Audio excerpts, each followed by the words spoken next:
Hello, this is the Douglas County, Colorado chapter of FAIR, the Foundation Against Intolerance and Racism. This November, voters will elect 3 candidates to the Douglas County School District Board of Education. We're interviewing candidates to learn more about them, their ideas, and where they stand on issues related to intolerance, racism, and our common humanity. There are 7 candidates running. We reached out to and followed up with all 7 candidates, but unfortunately, despite our persistence, we only heard back from 3 of them. We're very grateful to the 3 who sat down and spoke with us, and we're hopeful that next election, every candidate will jump at the opportunity to speak with FAIR. I'm your host, Amit Gupta. I'm a volunteer with FAIR and a resident of Highlands Ranch. I hope you find these interviews insightful.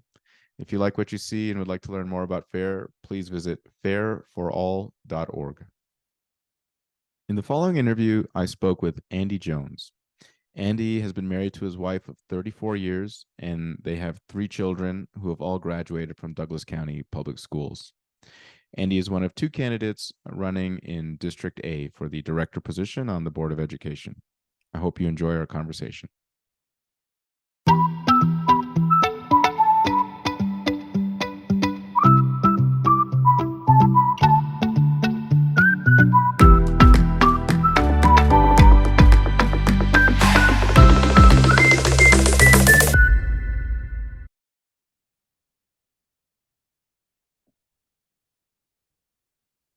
Good afternoon, Andy. Thank you for joining FAIR for this conversation. Good afternoon, Amit. Thank you so much for the opportunity. Appreciate it, and likewise, thank you for joining us. I think it's gonna be a fun conversation. So I like to just dive right into it, and I will start with the question: Why? Why are you running? What is your motivation? You know, why are you at this point that you're at today? The why behind the why, it's what everyone wants to know. First of all, my name's Andy Jones, and I am running for the Douglas County School District in District A. And this is Douglas County, Colorado, by the way. The answer to the why is somewhat wrapped up in a little bit of my biography. And if you don't mind, if I can just delve into that just a little bit. Please. And yes. So I've been a 24-year resident of Highlands Ranch in Douglas County. I moved with my family here 24 years ago. My little children at the time getting ready to go into school here in Highlands Ranch, and I've got 3 children, all who have grown up in the Douglas County School District.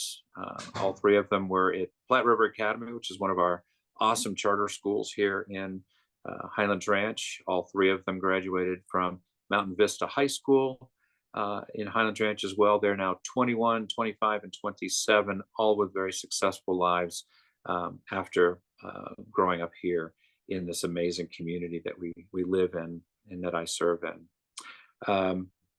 And again, wrapped up in the why is a little bit more of my background.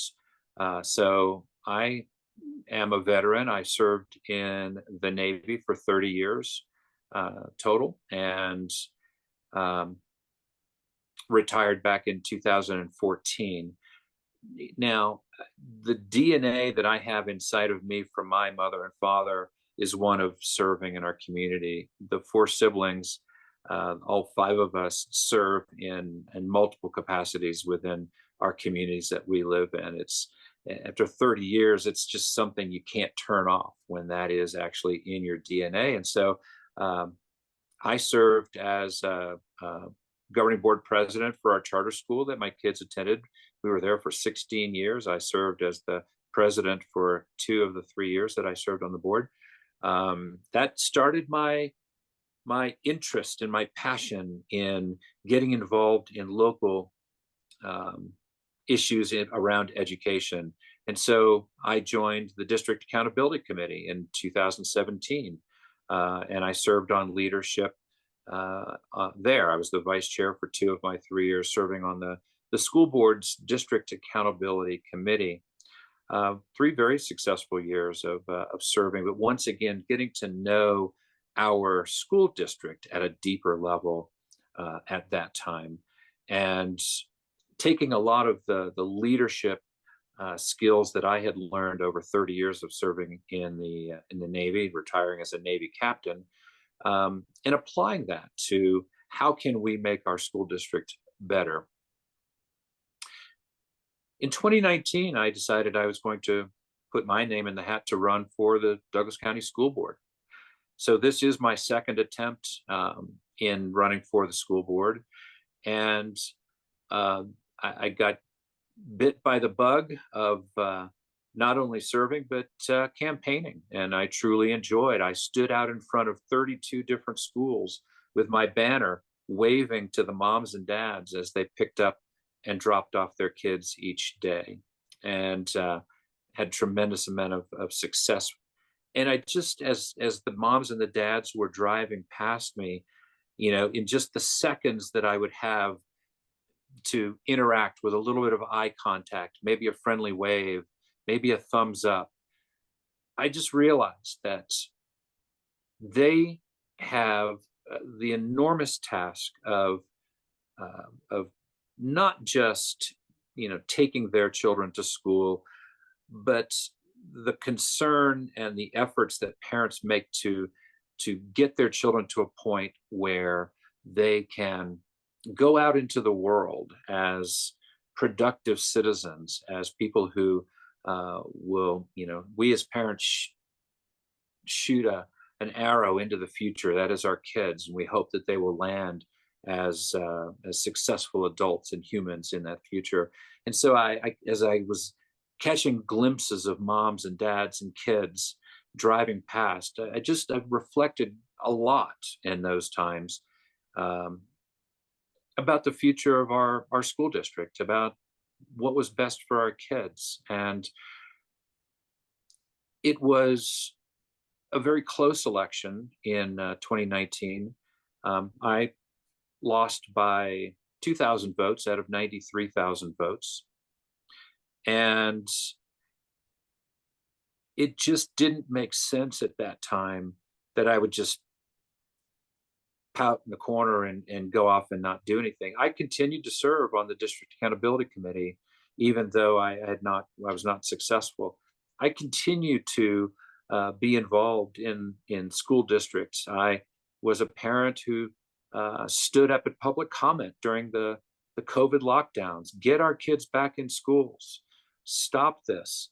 And I spoke for almost a year at every single school board meeting where they allowed public comments. And I raised issues around,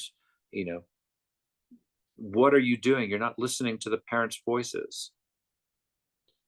And so all of that, getting back to your original question about the why, I have, for whatever reason, grown to be very passionate about the success of our public school system, our public education system here in Douglas County. And I want the future of not just this school district, but the generation of kids that are not even born yet to be successful as they move forward into the future. I mentioned that I was in the military. One of the things that we strive towards as our kids graduate from our Douglas County schools is that they are ready at that time to either go into post-secondary education, the workplace, or the military.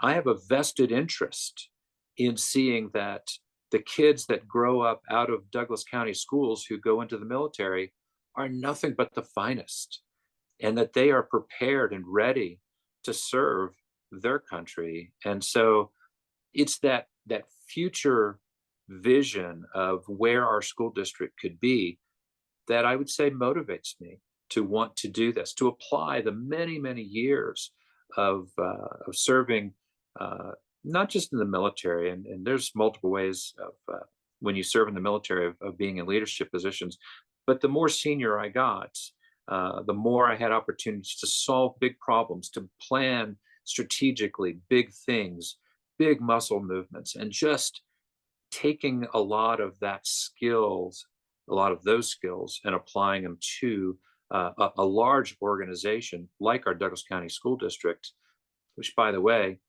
is over $800 million budget annually. It's this third largest school district in the state of Colorado and the 56th largest school district in the country. This is no small school district. We have 90 schools, 110 buildings. We're the largest employer in Douglas County, 8,600 employees. Almost half of those are teachers in our schools. This is not something that is should be taken lightly. And I feel that for such a time as this, I have been prepared through multiple years of serving not only my country, not only in times of war and conflict. I am an Iraq War veteran as well, but serving here locally and applying those things, those skills, those conservative governance principles to running our school district. It is, I think, what defines my why. I am very motivated for the future of our kids and for our school district, making this the greatest place to live and to send your kids to school. Appreciate it. Thank you. Thank you for sharing that, your experience and your motivation. So I want to, tap into something you said about, obviously wanting students to be the finest and prepared for their future, and for the school district to reach its potential to be that vehicle for these students. So digging into that a little bit, I want to ask you, what are your top three priorities? Maybe you alluded to some potential. So it sounds like there's a gap between what's actual and what's potential. There's more that needs to be done, I guess, in your view, in Douglas County, in the school district. So what are your top three priorities? When is the job ever done Well, for right. an Well, organization right now, 2023. this large, right? Yeah. What And do you want to do right now? well, I think, first of all, just the exciting news that has come out in the last month or so about how our kids are doing on some of the standardized testing. And I know a lot of people not super crazy about standardized testing, but what standardized testing gives us is a benchmark. And it's not just a benchmark for how a child might be doing in that particular grade, whether it's growth or achievement, and it is absolutely that. But it also gives us a benchmark against how are we doing against some of our neighboring school districts. And I'm excited. We're number one in the Front Range when it comes to third grade reading, the critical third grade reading point, where if you don't catch a child in that second, third grade time frame in their reading skills, they will struggle potentially for life. And so when we start to look at the fact that 78% of our kids are at or above the grade level at reading, coming out of that post-pandemic COVID lockdown that my opponent was responsible for, the fact that our kids have come out of that and are now starting an upward trajectory is a true sign of success. And so you asked for the three. So top, if we're looking to build a brighter future for our Douglas County schools, that's going to start with a laser-like focus on our academics and being focused on it. That one of the things that has been introduced by this current majority board and the board and the superintendent is something called the science of reading, and it's getting back to phonics. It's getting back to sentence construction. It's getting back to how can we teach our children at the youngest age and even at the pre-K level to read and read successfully. And we're starting to see huge improvements in reading scores, not just amongst the average kids that go to school each day, but also our scores are improving with our ELL, English language learner kids, and our special needs kids. And I think that is absolutely something that needs to be celebrated. So excellence in academics is one, and continuing that. and remembering that, I mean, we're 7 board members. I'm just one individual board member. And so how can one individual board member influence excellence in the education process? Well, it's making sure that we're paying for the right um, programs, and we're setting policies that focus our kids on learning and not getting them into other things. Getting the politics out of the classrooms and just getting it back to focusing, or being brilliant at the basics is another way I put it. Being brilliant at the basics. And so as a board member, that's what we're striving for. One of the things that motivated me for my second point, 4 years ago, we had just had a tragic school shooting here in Highlands Ranch. Mhm. And a young man named Kendrick Castillo, 18-year-old, 3 weeks away from graduating from high school, reacted immediately when one of his fellow students with a gun came into the classroom. And Kendrick, without thinking for a moment about his own life, tackled the shooter. Kendrick at that moment was killed, but it allowed time for others to stop the shooter, and no one else in the classroom was harmed. Or I'm sorry, there was a couple of shots fired, but they were not fatally harmed. And so that was a powerful moment for me. I'm a pilot for a major airline here and fly out of Denver. At the time, I was operating one of our training simulators as an instructor.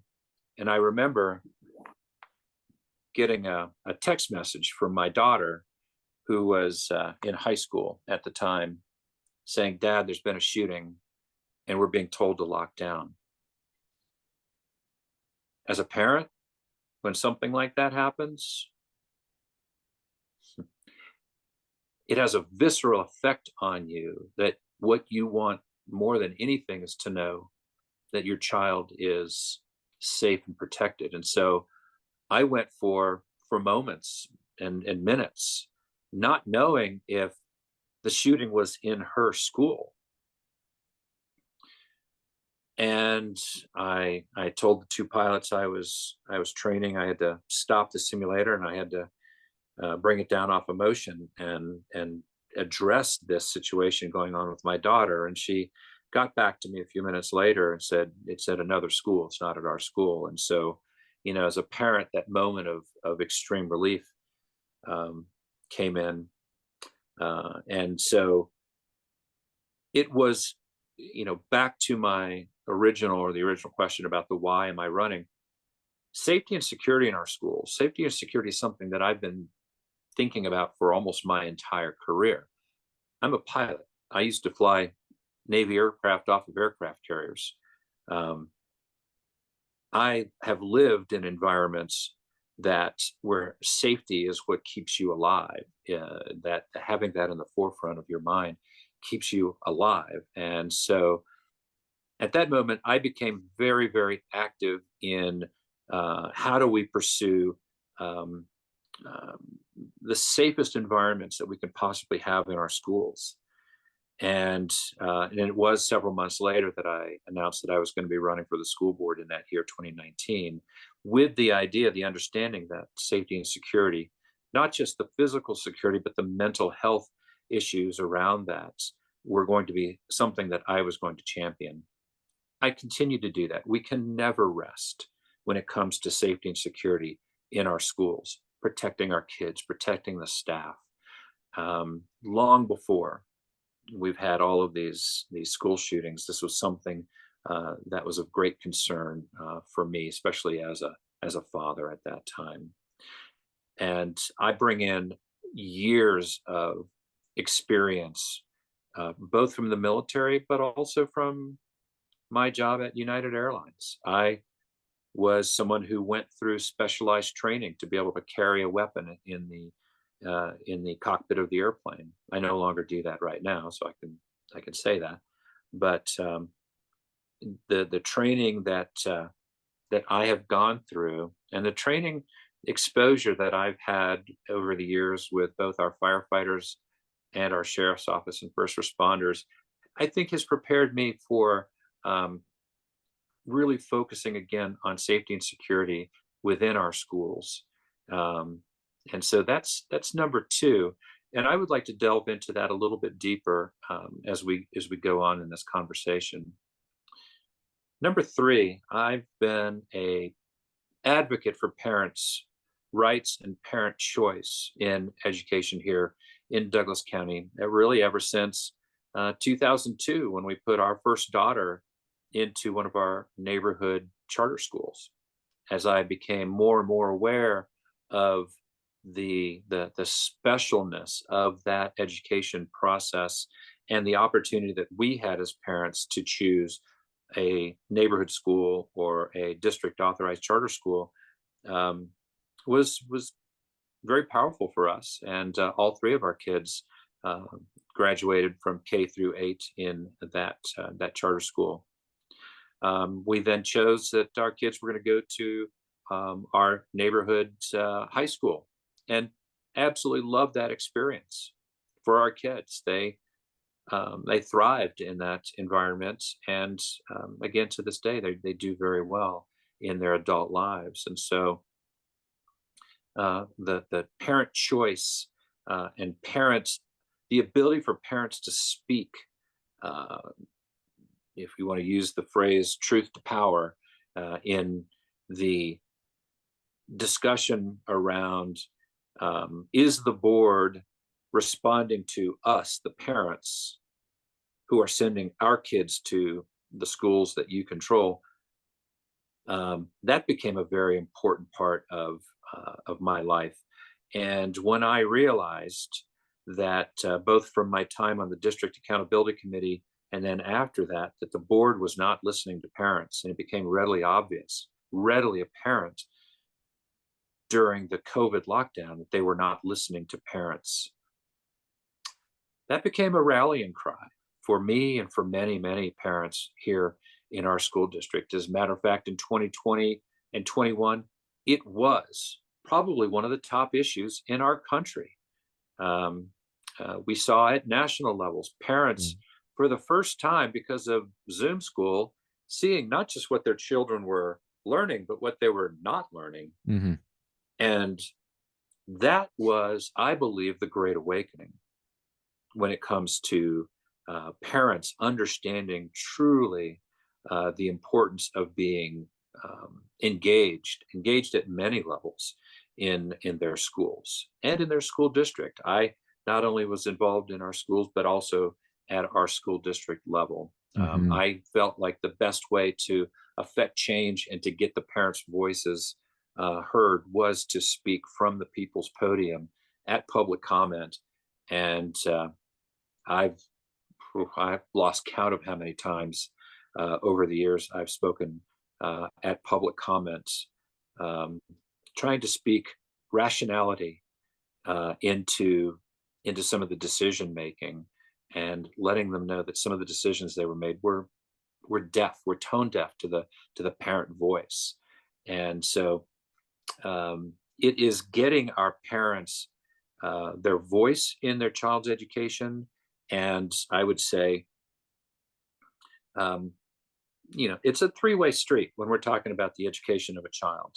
The school district obviously has, and if you can think of this as a triangle, you have the child in the middle, and you've got the school district um, that is on one side, a teacher and a parent, and it's that contract that we have between the parent and the school district, the teacher, the parent, and the teacher and the child, that need to be, I believe, strengthened. But understanding that the parent is the number one determiner of the direction that their child should go in the future.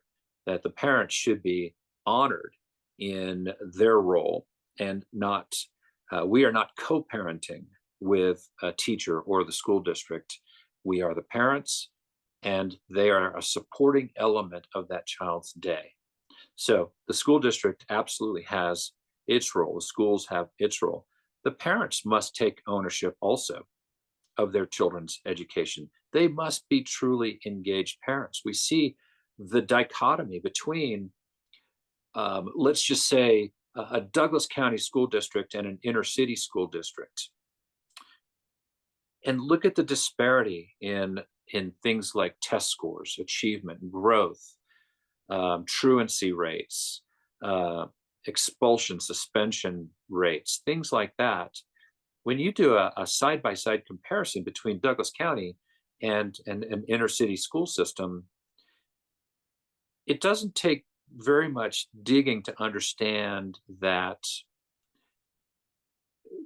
having two parents, and I'll start with that, two parents that are very engaged in their children's education, and a lot of times in that structure, it might be the mother that is more involved in that education, and they might be the room mom, the party mom in that child's school for different things. Maybe the dad is involved in sports with the kids, or there's different ways that we can all be involved in our kids' education. But truly engaged parents take a very, very important role in showing that child how um, important the education process is. And so parents must take some of that ownership as well. We can't just drop off our kids for 8 hours a day and then expect them when they come home to just be, that's it, that's the only elements of learning that they can have in their day. Parents need to be involved with after school, being involved with caring about their children's homework, being involved by supporting kids in extracurricular parts of their education process. So there's so much that parents need to do. But I always want to bring up, I bring up a third element of the triad of a successful student learning experience during their school years, and that is the student themselves. If the student does not take ownership, if the student, a word that I love is agency, if they don't take ownership and agency in their own education, if they just go through the day with very little efforts, they're not going to get much out of the experience. If we put that expectation on them that everything is going to be provided for you and you deserve all, all levels of support, we'll take care of you, oh, don't worry about homework, everything will be taught to you. If a child does not take ownership of their own education process and become motivated towards becoming an active learner, a lifelong learner, starting it at the earlier ages once they realize the importance of this, then everything a school district, everything a parent might try to do will be to no effect. The child must take agency in their education experience. Those three things, I think, lead to a child who is ready to either go out into the post-secondary education world, the workforce, or into the military. And so to summarize, excellence in education, safe and caring schools, and then parents engagement, and those are probably the three pillars, I would say, of Okay. building that great future for us. And if you didn't notice, we are the best DCSD candidates in each one of those elements: building a brighter future, excellence in education, safety, safe and caring schools, and then teamwork with parents, schools, and the community. That spells out best. We're the best DCSD candidates. Perfect. So let's you said you wanted to go deeper into that second topic of security and safety. I'd Yeah. like to get into all three of them. So let's go in order a little bit. So when you talk about excellence in academics, one thing I noticed is you talked about how good we're doing. We're scoring the best in the Front Range, despite the lockdowns. I think you cited something like 76% of third grade students are reading at the grade level, and it's on an upward At or above, yep. trajectory. So, I mean, that sounds great. Let me ask you, to put it to put a sharp point on it, why does the district need you? It sounds like, and I mean that, I don't mean that, harshly, but given how well you kind of say it's doing, why is it a high priority? It sounds like it's kind of going just fine in some sense. Well, there's so many facets to that question, or the direction that you just took that. You know, why me, or why Jason or Maria, who are both running as Well, a yeah, sorry. partner Let me with kind me? of focus my question. Why is it a high priority? I mean, academic excellence is the most important thing in many ways of what the school does. But as a priority for your campaign, where in many ways it sounds like the district is doing well in this regard, why would it be an area where you would focus your energy, or why not focus on the things where the district is not doing well? Those who do not understand history will repeat bad mistakes made.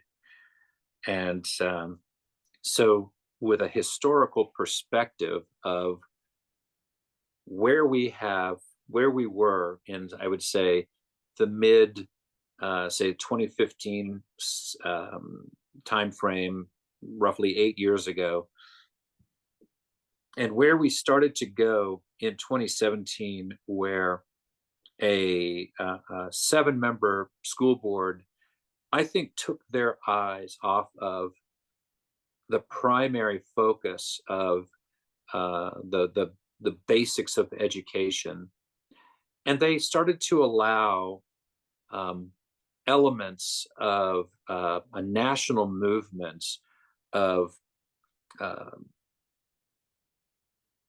teaching our kids that there could be different ways of looking at individuals. One of being a victim of a corrupted system that is that puts up barriers against their life success, and those who were part of the system that was putting up those barriers, and a victim oppressor mentality started to creep into our school district.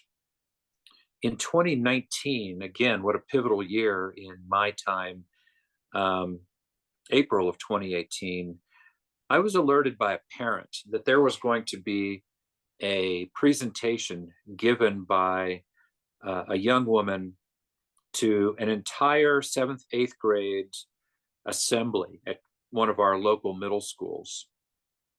And I was tipped at the fact that this was going to be around some of these issues around oppression and different things that were happening at a national level. And again, to 7th and 8th graders, we're talking 12, 13, 14-year-olds. And so I asked for permission from the principal to attend as a citizen of our community.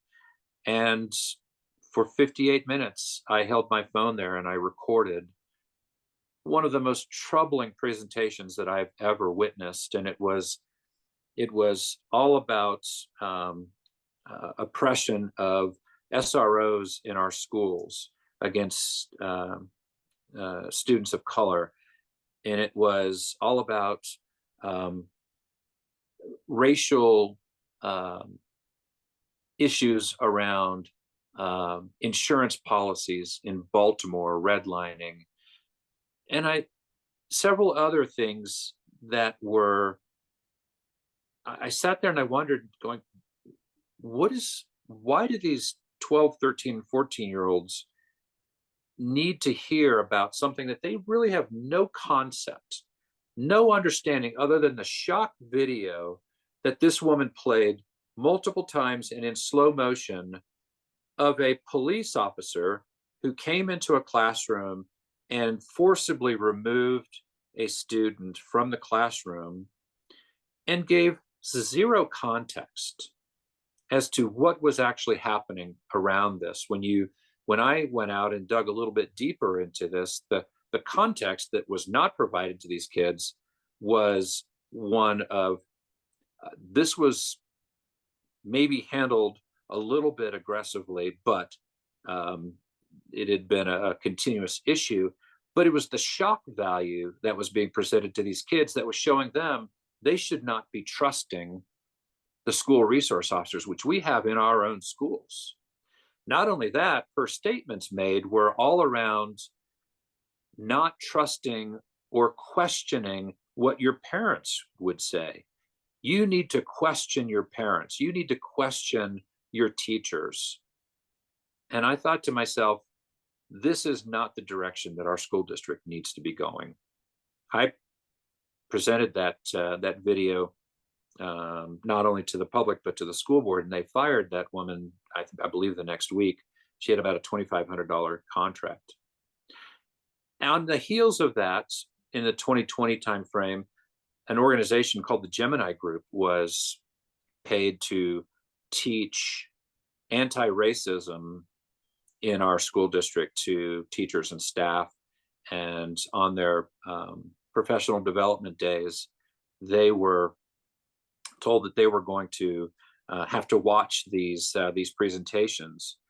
And when we, the public, found out, many of us were like, "Why are you doing this? Why are you teaching not just our staff and our professionals, but our kids this victim oppressor mentality within our schools?" And so it was in that vein that many of us as parents said, this is just not appropriate. We need to take all these politics out of the classroom.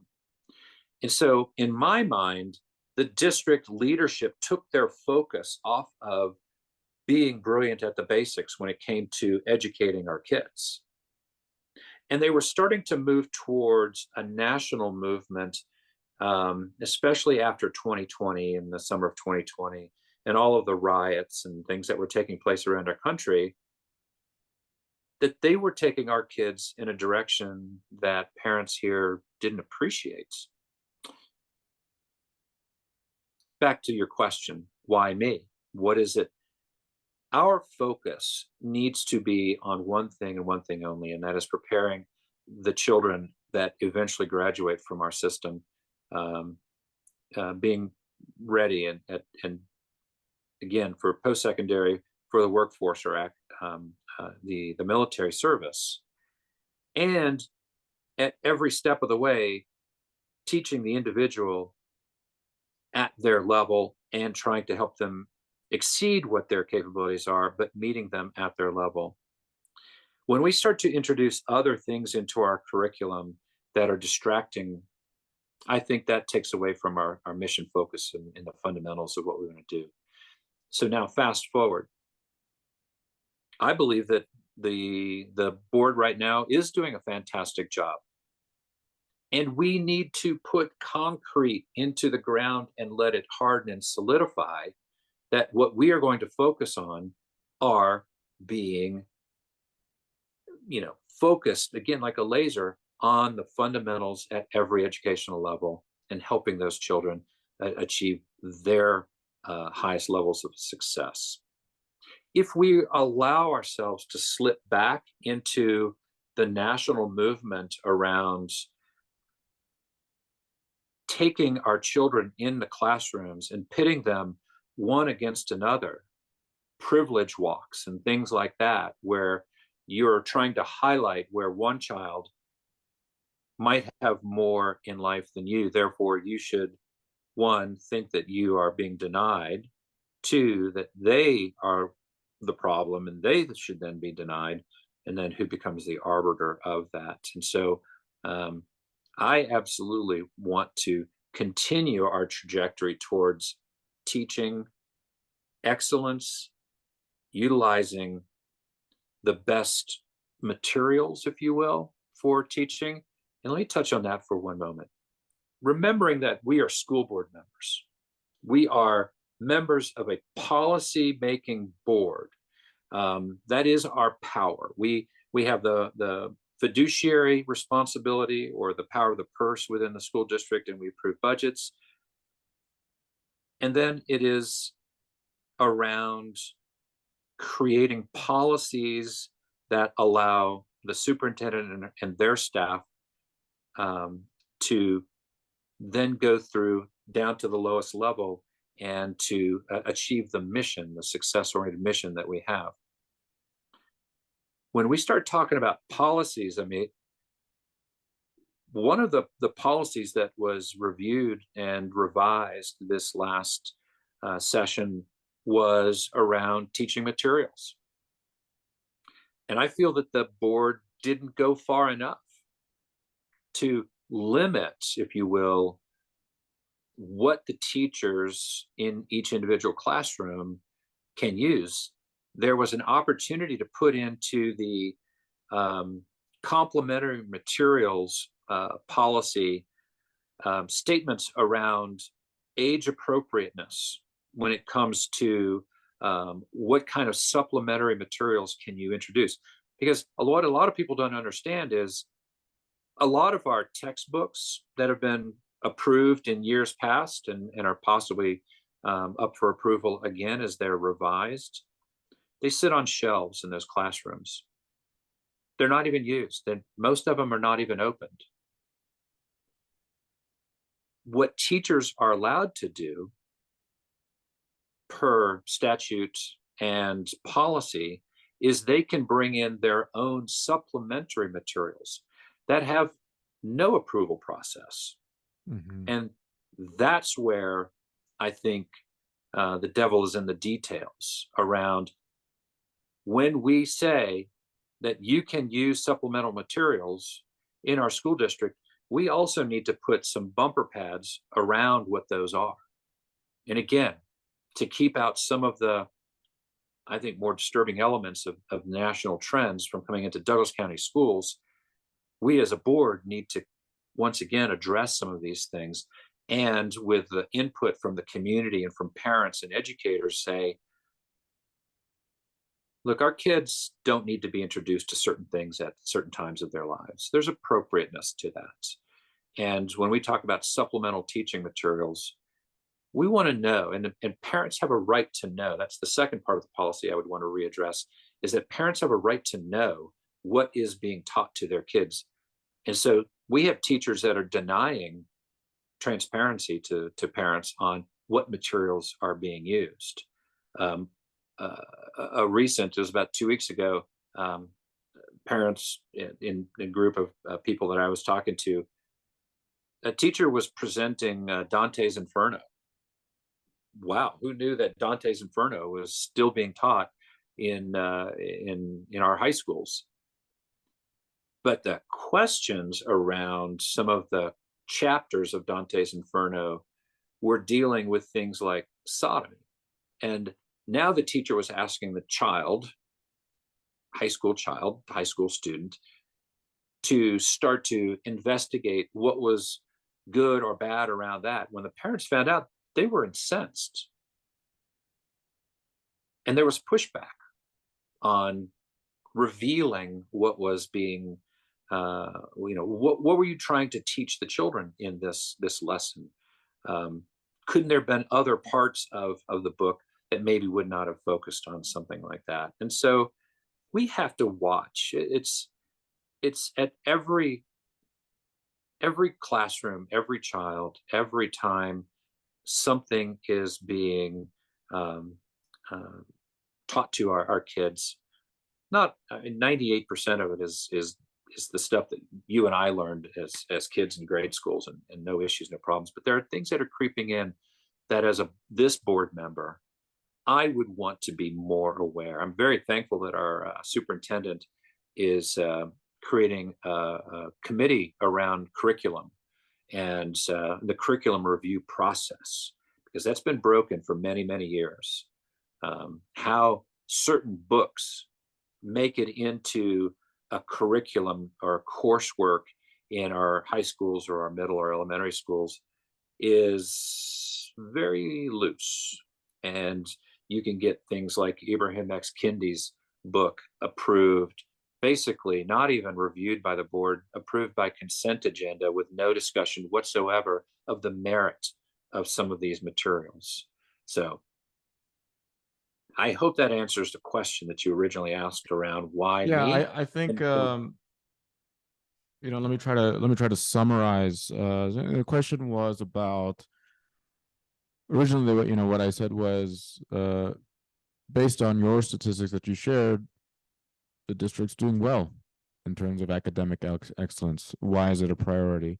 If I were to summarize, a bit of what you said, one thing you kind of hit on was that uh, there's been a distraction. There's been an introduction of a national narrative, a focus on a kind of a victim ideology, um, some learning material and books, that focus on age inappropriate material, or you mentioned Ibram X. Kendi, a viewpoint or an ideology that some would consider radical. Maybe even Ibram himself would consider his own ideas radical, and that 98% of the curriculum is good, but there's some 2% that's a distraction, and the board has been sort of setting the the district on the right course in your view, but it needs to be kept that way. You kind of gave the analogy of pouring concrete into the foundation that we letting it dug up cure.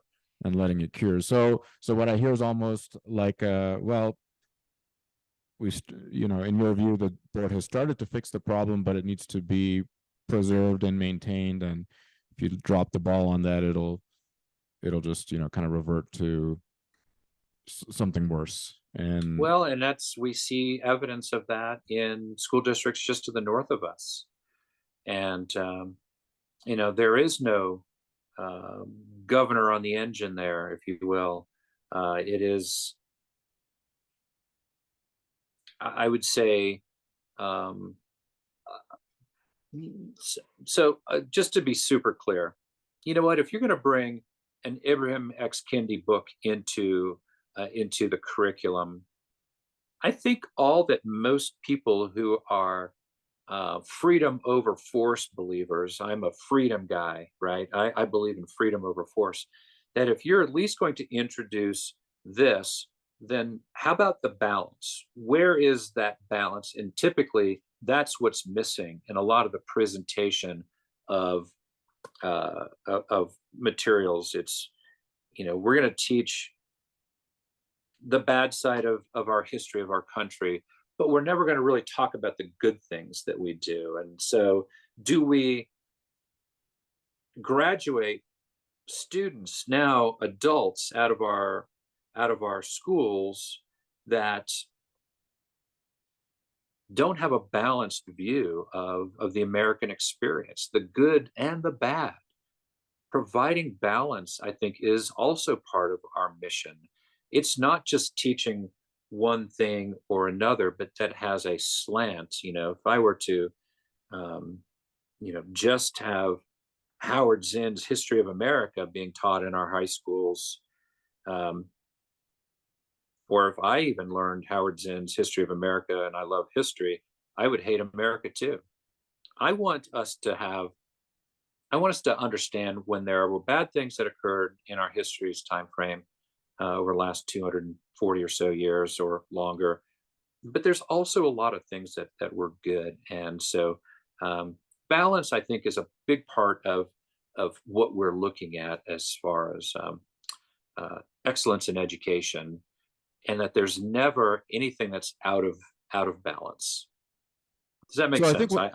yeah. So I think one thing that uh, Because otherwise I will be somebody will call me a book banner, and right. and I'm that's not me. So let's take the topic for a second of slavery. This has been a discussed nationwide, in Florida as well, about what gets talked about, what gets taught to children in terms of slavery at different grade levels. Maybe we'll let the audience know, what do you think? What I guess what I want to get at is someone could say, yeah, let's teach the bad and the good, and they might say, oh, the bad. Well, you could kind of whitewash the bad, and and say a bit of the good. So you could say, hey, I want to portray something balanced, but the devil's in the details, right? What one person thinks is balanced, another person thinks is heavily skewed. So in your view, what would constitute balance? What's an example of something that's bad about American history that you'd say, yes, absolutely, we should teach this? What's an example of something good about American history where you'd say, absolutely, yes, we should teach this? This is what I mean when I say the word balanced. What Can a you give me an great example? question.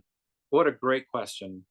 And just try to keep it as an example from that time frame in our history as you go from the 1830s, the 40s into the 50s, and now the country leading into civil war and massive, um, you know, fights over slave versus free, and the fact that there was compromise, the Missouri Compromise, or different things that are leading up to a massive conflict. And understand that I'm from New Orleans. I'm from the South. My mother's from Mississippi. My father grew up in New Orleans. I grew up in the 60s in the South.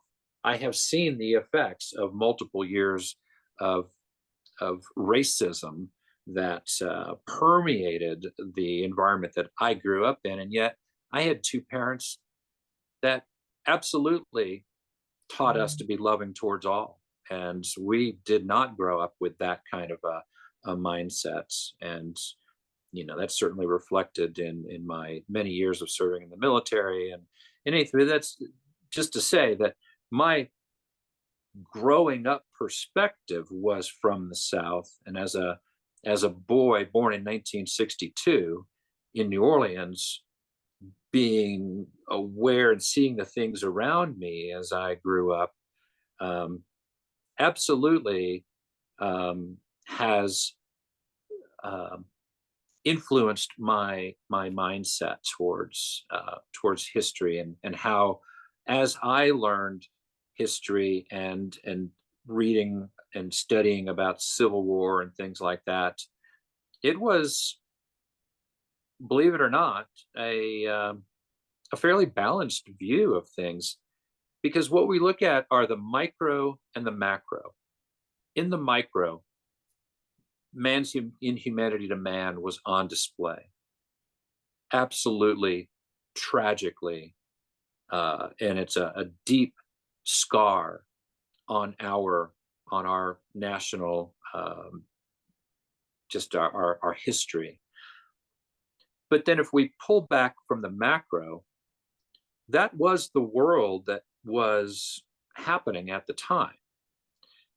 And there had been slavery going back to the time before Christ.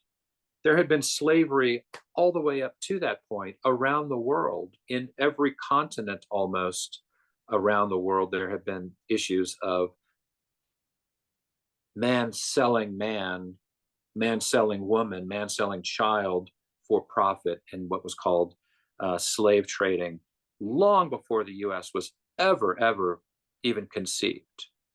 And so our country, born at that time frame, was very quickly divided into, hey, we think that's wrong.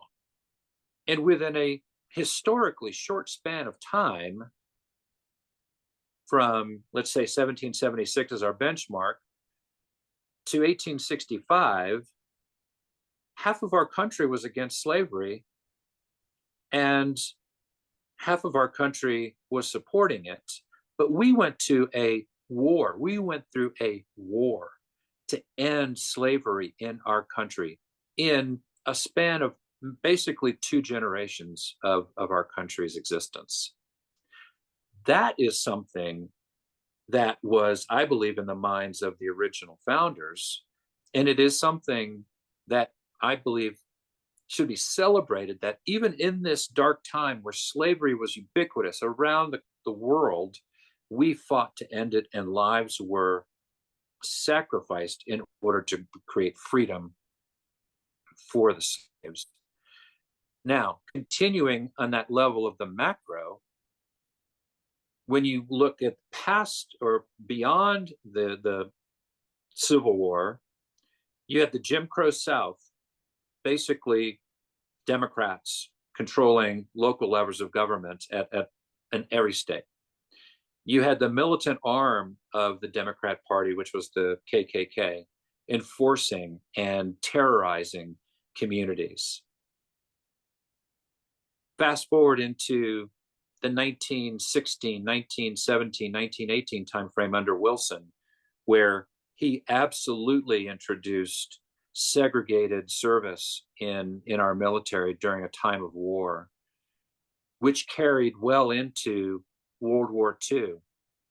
When you talk about systemic racism, that was introduced and fomented by Democrat governments, Democrat-led governments of Wilson, of Roosevelt, and perpetuated until resolved many, many years later in our military. When you talk about systemic racism, let's talk about Lyndon Johnson's Great Society and the destruction of the Black family by introducing the government into the family structure and incentivizing the breakdown of the family structure, which had been very strong at that time.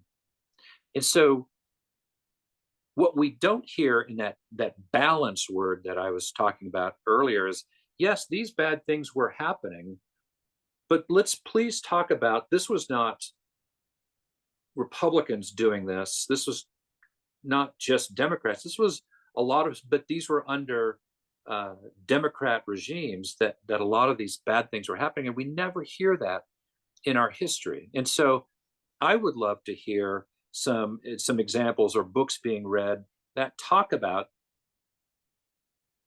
here in our own state, Stapleton was Governor Stapleton back in the 30s, I believe, was a member of the KKK, was a Democrat. When you look at the fact that it was Republicans in the 1960s who overwhelmingly voted in support of the civil rights laws passed in 64, 65. We don't hear about those kind of things. We need the balance being taught in all of our schools. So yeah, let's talk about the bad stuff, but let's talk about the good things that we've also done. And I just talked about the example of pre-Civil War, post-Civil War as my example. Okay. And when it comes to slavery and the horrors of that, like, do you think the specifics, the details of the brutality is an important thing for students to learn? And is there an At age an age cutoff? appropriate, at an age and appropriate level. Okay. I know I learned about it, I would say probably in 7th grade history. Okay.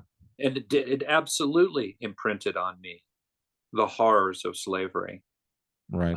Much like the horrors of the Holocaust imprinted upon me in studying World War II and the things that were taking place. Evil needs to be understood at all levels, and so when is it age appropriate to start introducing these things?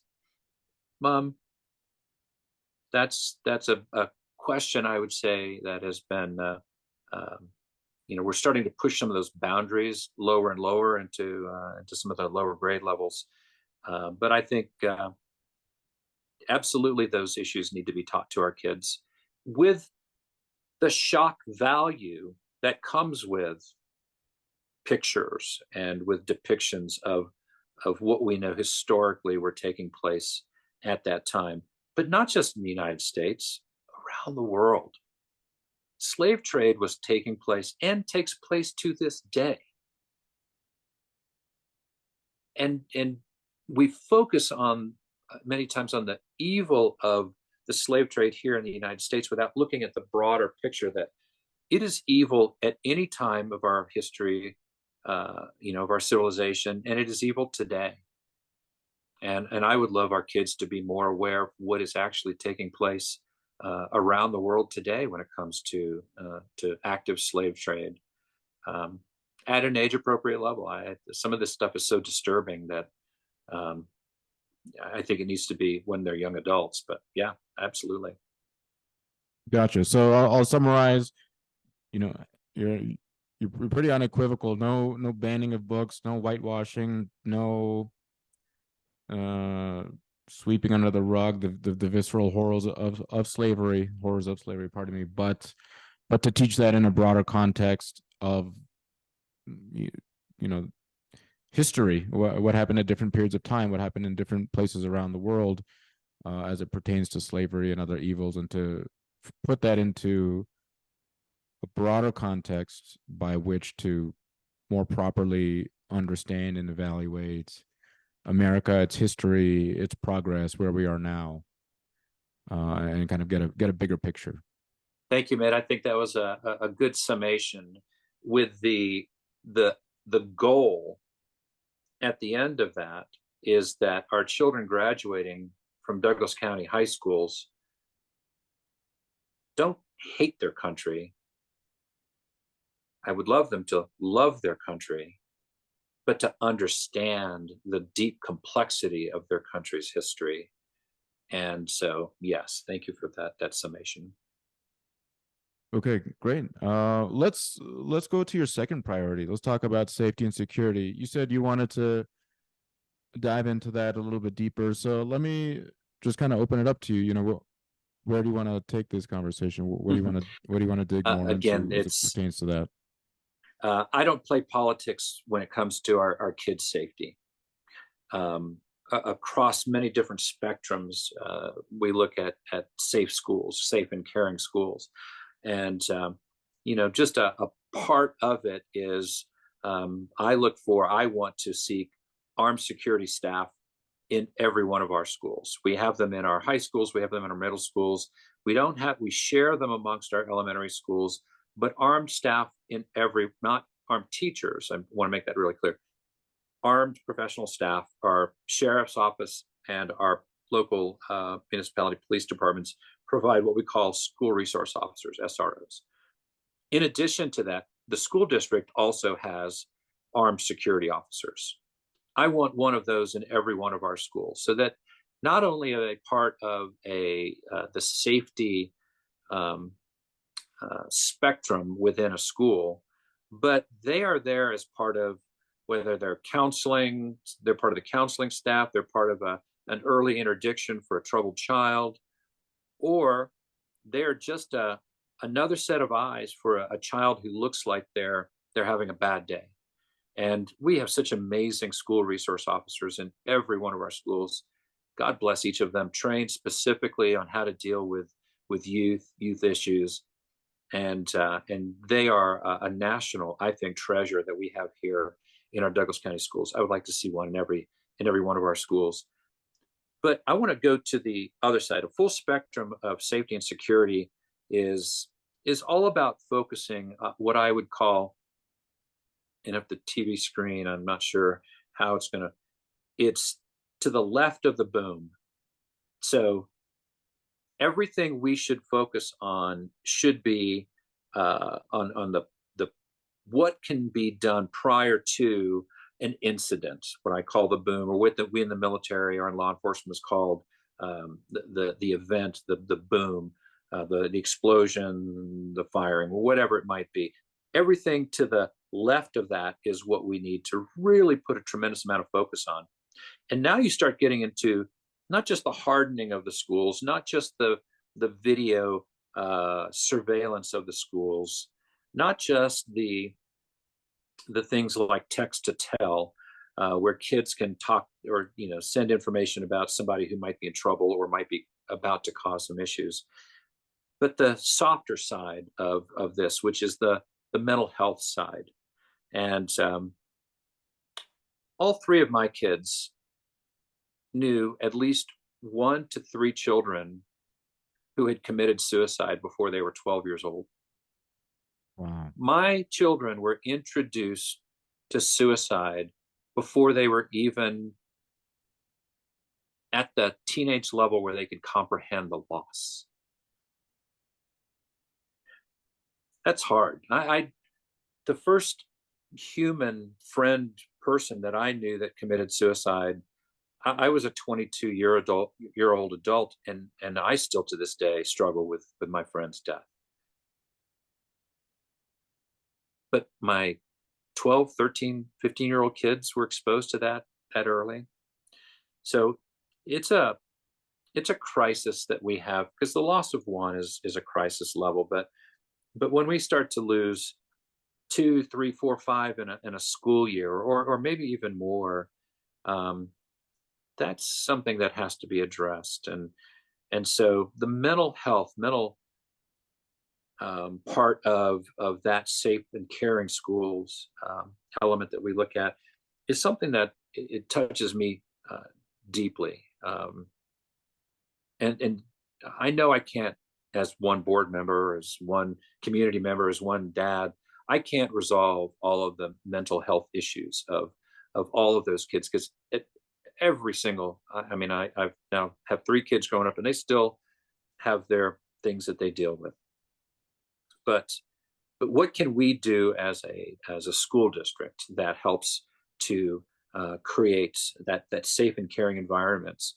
One of the, I think, really cool initiatives that we announced actually last night at a forum, and we put out a press release today, is that we want to have um, a challenge, if you will, and for the school district, for our school district to have all cell phone usage during the day, during the hours of the school day, that the phones would be turned off, that the in the classrooms, that the phones would be turned off in the classrooms, and that we think that distraction, that ability for the kids to focus in the moment on what is being taught, is going to increase their ability to understand concepts, to really work harder on their classwork versus being concerned with what's being said on the latest Snapchat or Instagram or text message or whatever.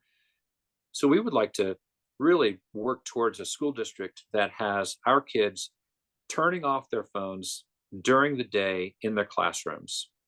As another part of that, we would like to challenge our parents of our middle and elementary school kids that at night, after 9 p.m., the child's phone, if they have one, is in the parent's room being charged.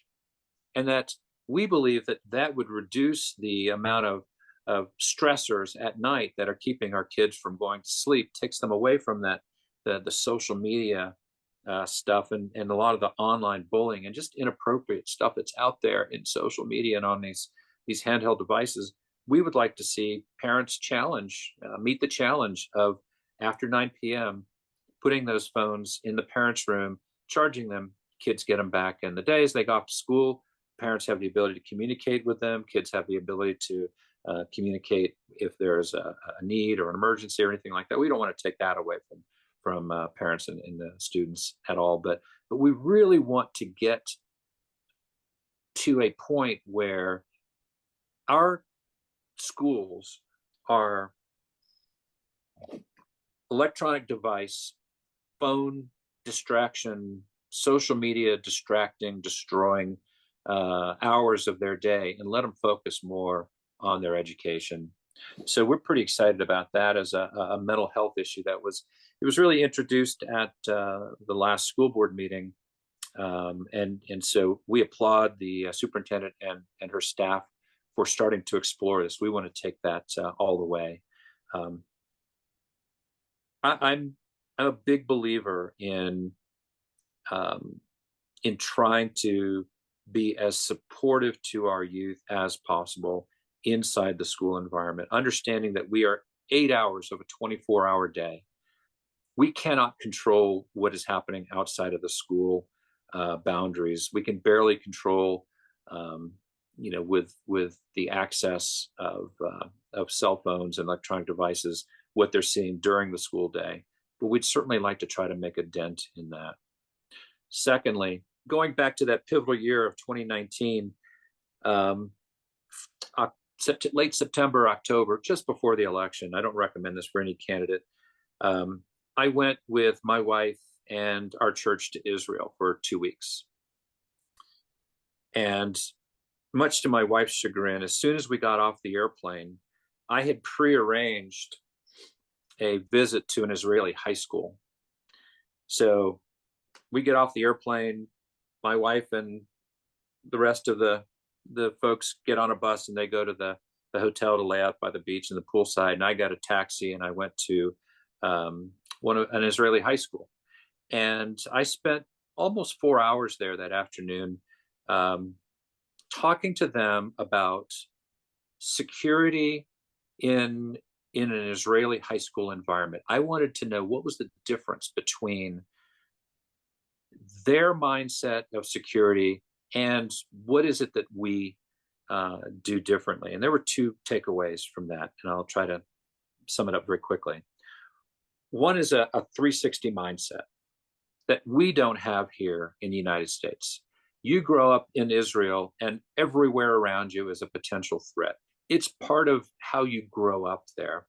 And so there's a great awareness, I think, not just the amazing teachers and staff and leaders at that school of, protecting the kids inside and outside of the walls of that school, but it's also just instilling in their mental state just be aware of what's around you. Our kids here in the United States are very blessed, especially in Douglas County. There's not a lot of crime around us. There's not, a threat of a terrorist event. It's a really pretty safe. And so our kids grow up in the United States, and especially here in Douglas County, without that 360 mindset of what's happening around them. But our adults sure should have that. And so that is, I think, one of my big takeaways. But my number one takeaway, when I was talking to a group of about 24 of the high school students, and I was saying, you guys were maybe not aware that we had a school shooting and a young man was killed just a few months ago where I live, and they had heard about that, and I was like, what is it about your schools here in Israel where you don't have that? And you have access to certainly to weapons, but you don't have that kind of thing happening in your schools. And one of the things as we were talking, and they were giving me their inputs, it became very obvious and an aha moment for me that they had something bigger than themselves. They had their faith, they had their religion, they had their culture, and an expectation that they were going to uphold one, two, or all three of those things in their lives and their lifestyles. And a belief that it's not just about me, this individual on an island, but there's something that's bigger than me. And I think over decades and over time in our society, we've really taken that I would say focus of when a child goes to school, when a student is in school, that they realize that there's something bigger than themselves, that they should become a part of something bigger than themselves. And whether that's sports, whether that's band, whether that's the robotics club, whether it is the chess society, whether it's a religious or 4-H or whatever it might be, join and be a part of something that you can see has a bigger purpose than you can put your life into. What we have, I think, more and more are kids who, once again, are so focused on what's happening on here, they could be texting to the person right next to them. We've gotten away from personal interaction with our friends and with other students, with our kids in schools. And then we look for the soonest opportunity to leave our school and to go back down into the basement and get onto the gaming system, to lose your world into unreality. And then we just have, I believe, a lot of our kids in distress that they feel like they're alone. No one cares about them. They're not plugging into something bigger than themselves. And I would love to see a renewed focus on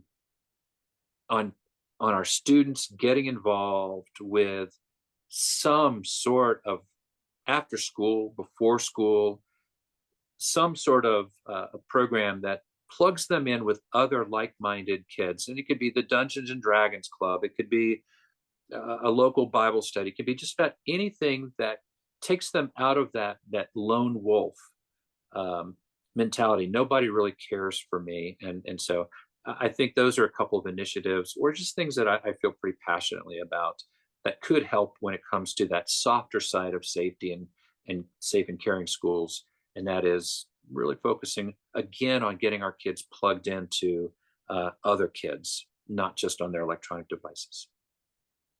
Great. Yeah. Thank you. I mean, I think as a citizen of Douglas County, well, I'm a Canadian citizen. I'm working on my American citizenship, so I'm not technically a voter, taxpayer, but not a voter.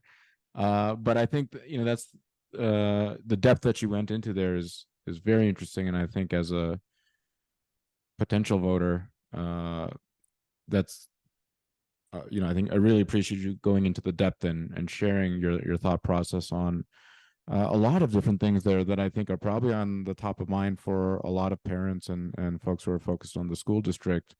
Not only say attacks in the school, violence, guns, security resources officers, but also suicide, social media, distraction, focus, a sense of belonging, a sense of larger purpose. So there's a lot, a lot you went into there.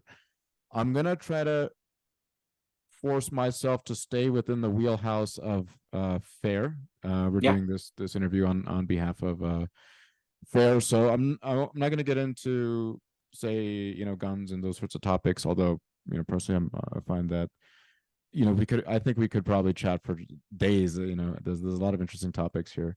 I Um, have I have hours I could talk about that level of safety and security. Yes. Great.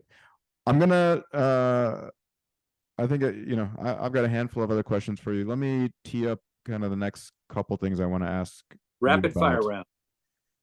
Uh, I don't think we'll rapid. Maybe we can do rapid fire at the end. But no, I like this. I think I really like the depth that we're going into. So let me tee up just the next two things though.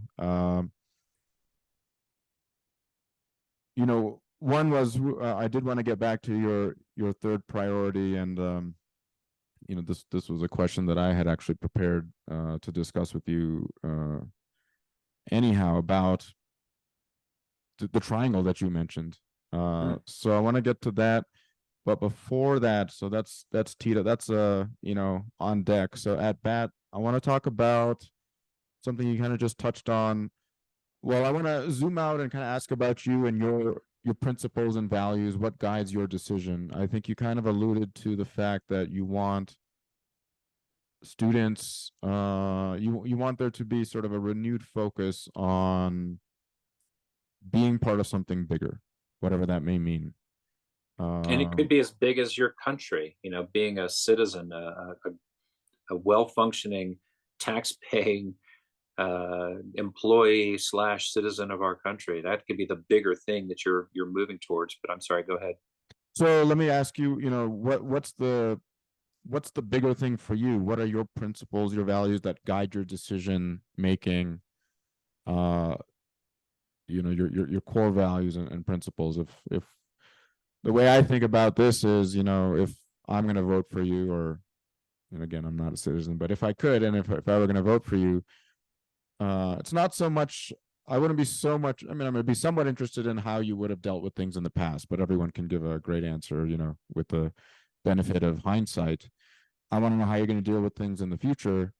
I don't know what's going to happen in the future, and the best way I have to know about how you're going to deal with things in the future is what your actual principles are, Mhm. because that will guide you, regardless of what if we have another pandemic or another school shooting or Mhm. whatever it might be, Mhm. uh, unknown thing that might happen in the future. It's your principles that tell me how you're likely to decide and act in the future. So zooming out, tell us more about Andy Jones, your principles and values that guide you as a human and as a decision maker, who may be making Sure. decisions on behalf of the board here or the You know, district it rather. is impossible. I meant uh, to separate the personal, what's inside of us, or what we would call our principles, and then how would we um, uh, enact our principles in either the workplace or in an elected position. And I would say a core principle is uh, a deep and abiding care for others. I'm a Christian by faith and by practice. I grew up in the Christian faith. I grew up with two parents who lovingly served and loved on others and gave us a great example of serving.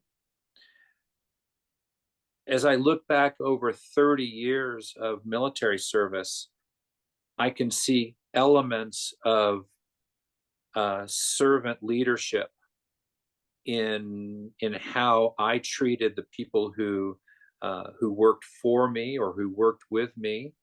I can see examples of care about the human and the individual when I commanded multiple different Navy units as the commanding officer or as the executive officer of many different units, and in making sure that that care for them as humans increased their desire to serve and accomplish the mission that we were given. And so I looked at, I suppose in hindsight, the fact that I showed compassion and care for the people who worked with and for me as a force multiplier. you know, I came across a young man. I was a Navy commander on one of the aircraft carriers during Iraqi freedom, and I came across a young 18-year-old and, swabbing the deck. Yes, he was a Navy sailor who was swabbing the deck. He was mopping the floor in somewhere on the inside of the ship and in what we call the blue tile area, or where the officers live. And I stopped for a moment and I thought, this young man did not sign up probably 6 months, 8 months ago, thinking he was going to serve his country. He was going to travel the world. He was going to see exciting places, and that he was going to be mopping the floor. He was going to be cleaning bathrooms that were the equivalent of public bathrooms in a public park because, so many people use them.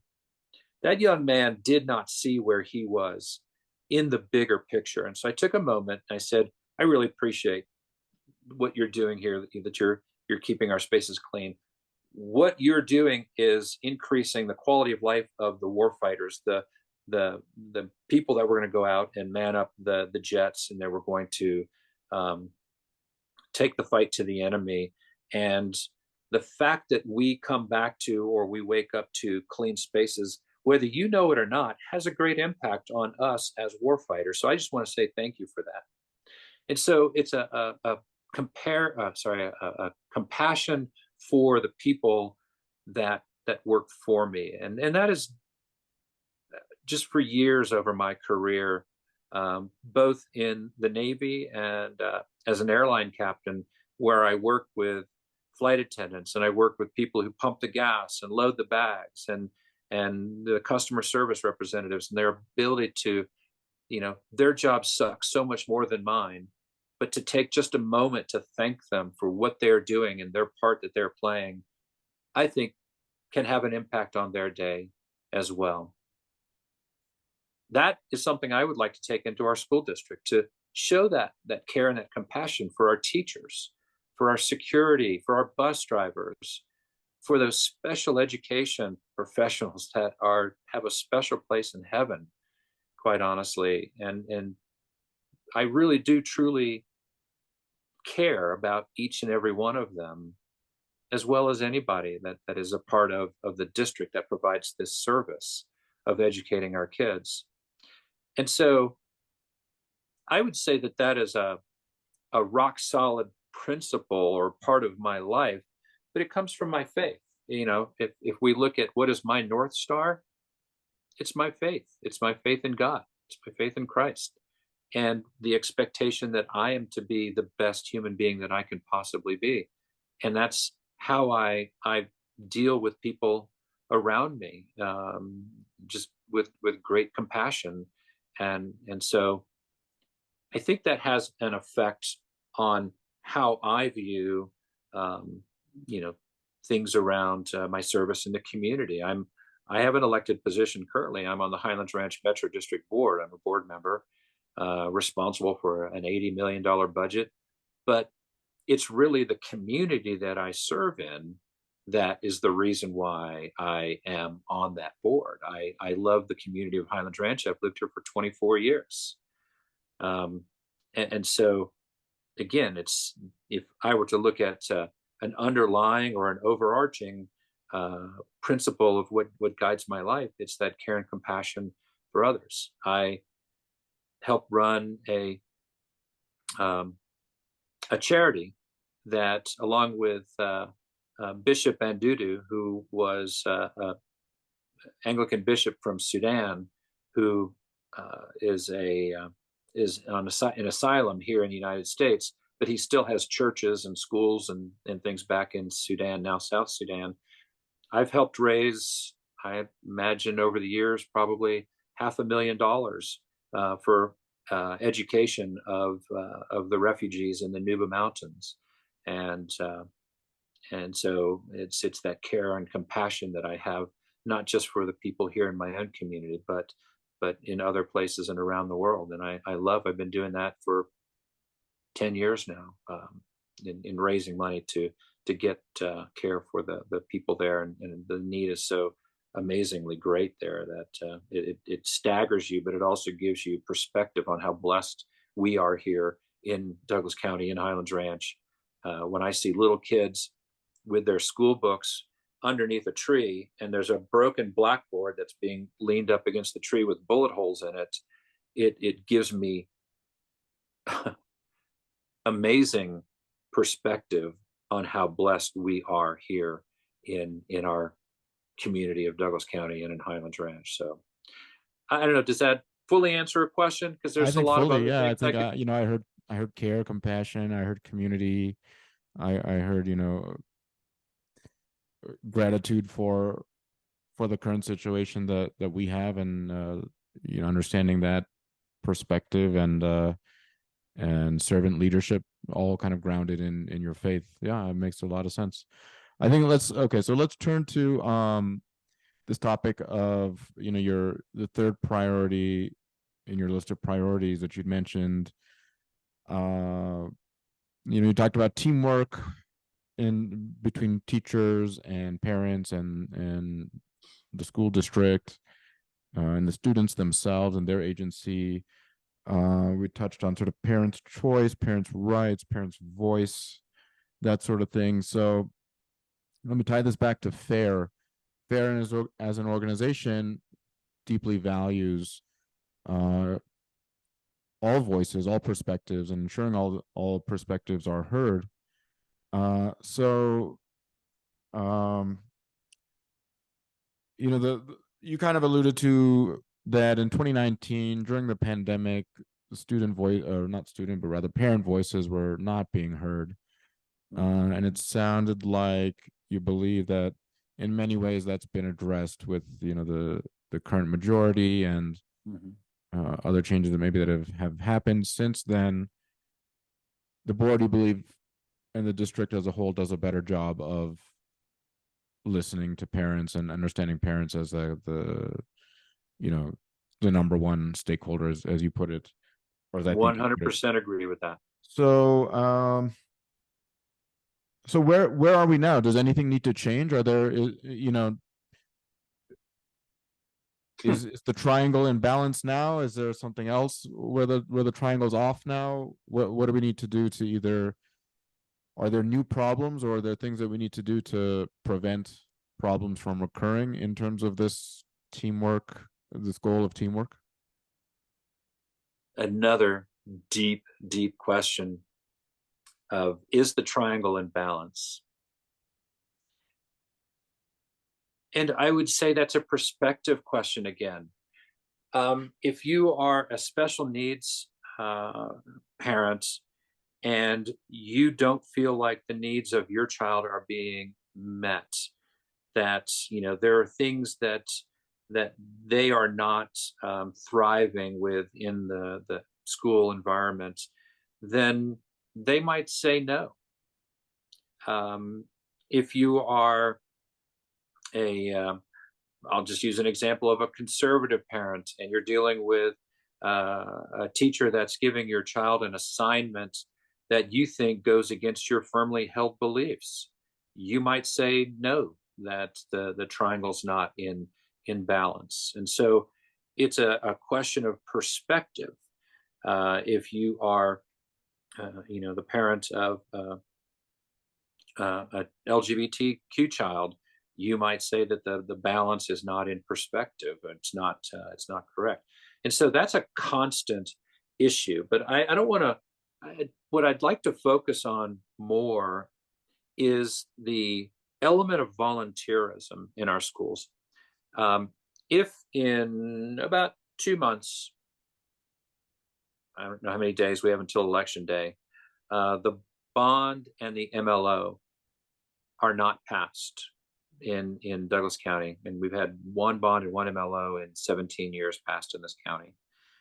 On November 8th, there's going to have to be some very, very hard questions asked around how do we survive as a top performing school district? How do we continue to keep our kids at that high level? And to me, I have actually witnessed what I would call, being from New Orleans, the secret sauce. And that is parent volunteerism within our schools. There was an expectation that at my kids' school, that parents would serve about 40 hours a year. 40 hours a year doesn't sound like a lot. In the context of a school year, it's really not a lot, but it was an opportunity for parents to be involved in the school at whatever level they decided was appropriate for them. Some of them had work conflicts and they couldn't do anything, but maybe they could come do a school grounds cleanup on a Saturday morning. Maybe they could come in during the summertime and paint a classroom. There were any number of ways that people could volunteer. I was at a board meeting for one charter school, as an example, back in 2019, and they were reporting on parent volunteerism for that year, and the number was 27,000 logged volunteer hours, which was equivalent at the time, according to the principal, it was equivalent to 4 full-time employees. Now, that's something that has a tremendous impact on a school when you can get the parents to come in and help carry some of the burden and some of the load in whatever it might be, whether it's working in the school or cutting shapes and sizes and numbers for the first grade teacher, or something where you're decreasing some of the burden on the staff or the teachers. Any and all of that is amazing in its overall positive effect on that school.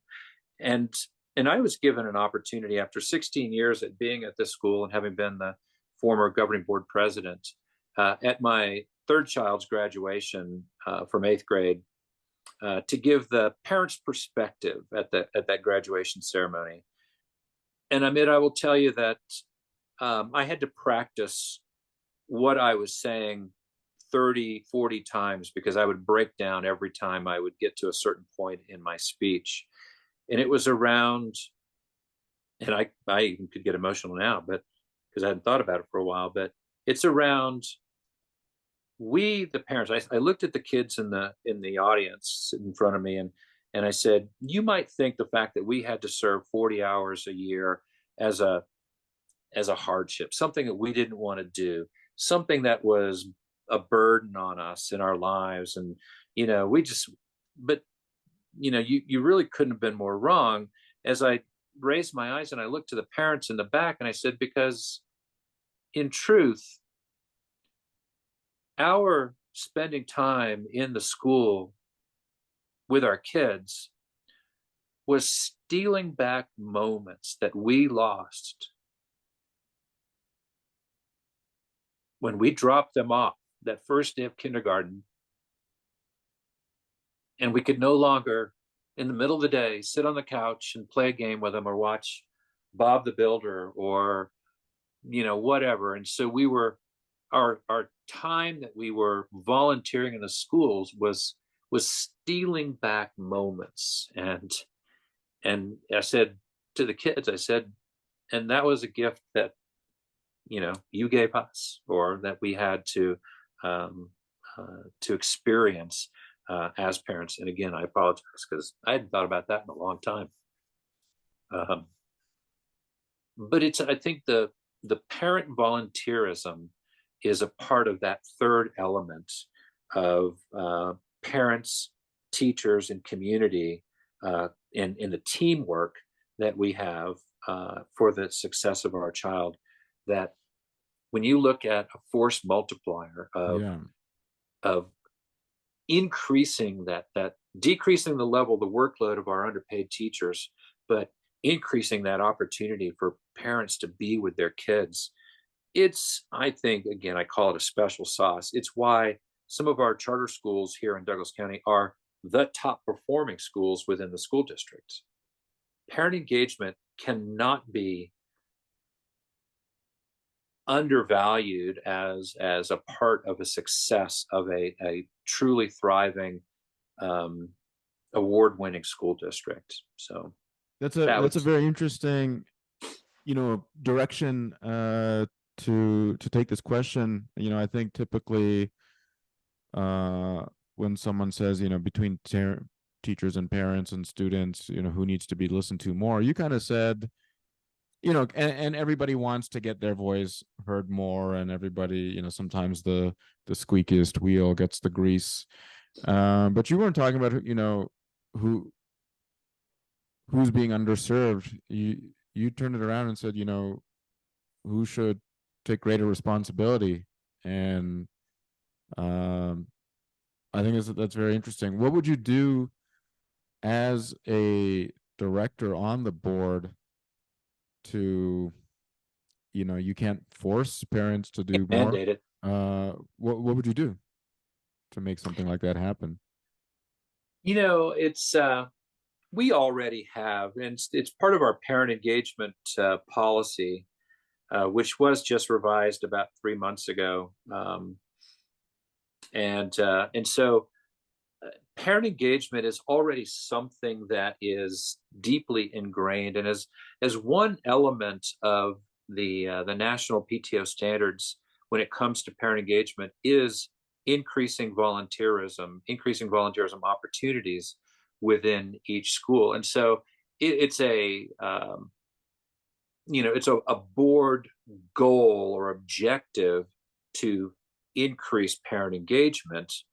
And that is the what. The how is then, what the superintendent and the staff would then say, okay, now what would we do? Okay, creating a parent volunteer position that's in the school during the day, that has access to emails, and the teachers could come to them and say, I need 3 parents who will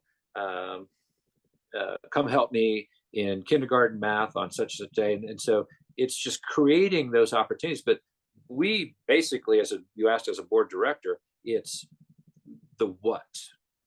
We envision an opportunity rich environment for parents, for grandparents, even community members to come in and volunteer in our schools. Great example, Watchdog Dads. Watchdog Dads is an amazing program that's in some of our schools. But to increase that safety and security posture around the school, to have 2 or 3 dads that are on a roving patrol, but they're also out on the football field, throwing the ball around the kids. The dads that are walking down the hallways, high-fiving with some of the kids, but just a presence within the schools. I think it's just the school district embracing and creating more opportunities, and then asking the individual school leadership, okay, with your SACs, with your PTOs, those are a handful, those are a small percentage of the moms and dads. How can we create more opportunities for volunteerism within our schools? Okay, for the teachers, what would you like? What would increase, make better your quality of life, giving you more free time to do X if you had more volunteers responding and working in your classroom? And then I would say setting an expectation. What does volunteerism look like? Some charter schools, most of the charter schools have a 40-hour expectation. That's a soft expectation, but you know what? It becomes a culture. It's a culture of volunteerism that we see in some of our most successful schools that really, truly, I think, turns things around. But what does that benefit to the student?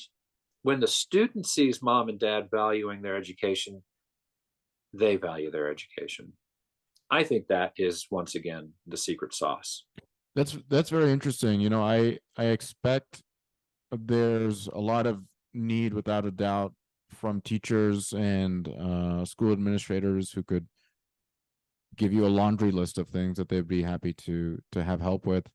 And I'm sure there's plenty of members of the community who would love to find those opportunities and help. I've looked for this myself. It's not easy. Yeah, you I mean, connect. you know, I live literally right across the street from a high school. I've gone to their website and looked for, how do you volunteer for stuff. I mean, there are other agencies in the community that I volunteer with, and to some degree, it's the tools that are available. Like, how easy is it to find who needs what help, where? It sounds like a simple thing, but without those tools, like, I mean, there's probably like I said, a laundry list of stuff that needs help with, that nobody has any way of knowing that exists, and that there are those opportunities. You talked about creating the opportunities. So concretely, would this be something that you pursue earlier on in your directorship? Would you try to kind of drive a policy and ask director superintendent to Mm-hmm. make this literally, legitimately facilitate this happening? Sure.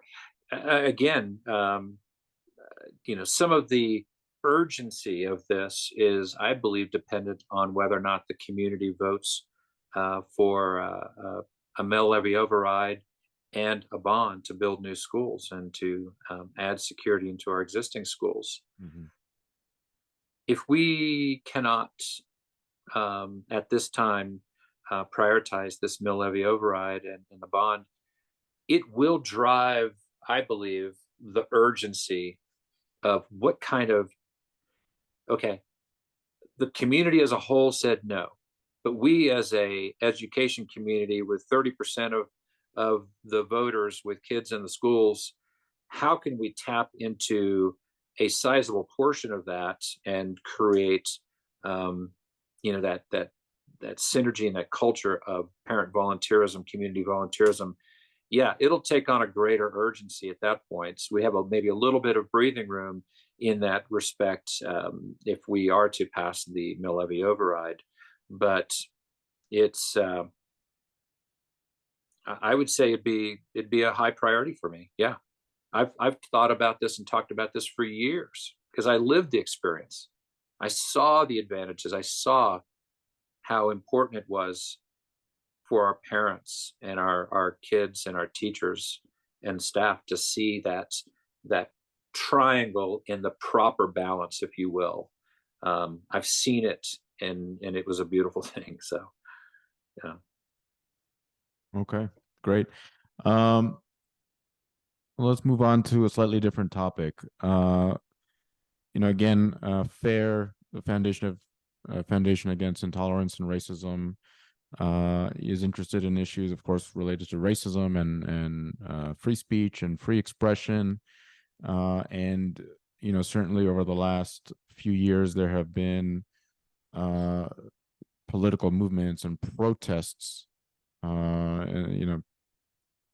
people getting out there and exercising their political right to protest, often in cases that deal with racial issues or Mhm. other sort of political issues. Mhm. What do you think? Do you think the school district has any role to play as it pertains to student activism?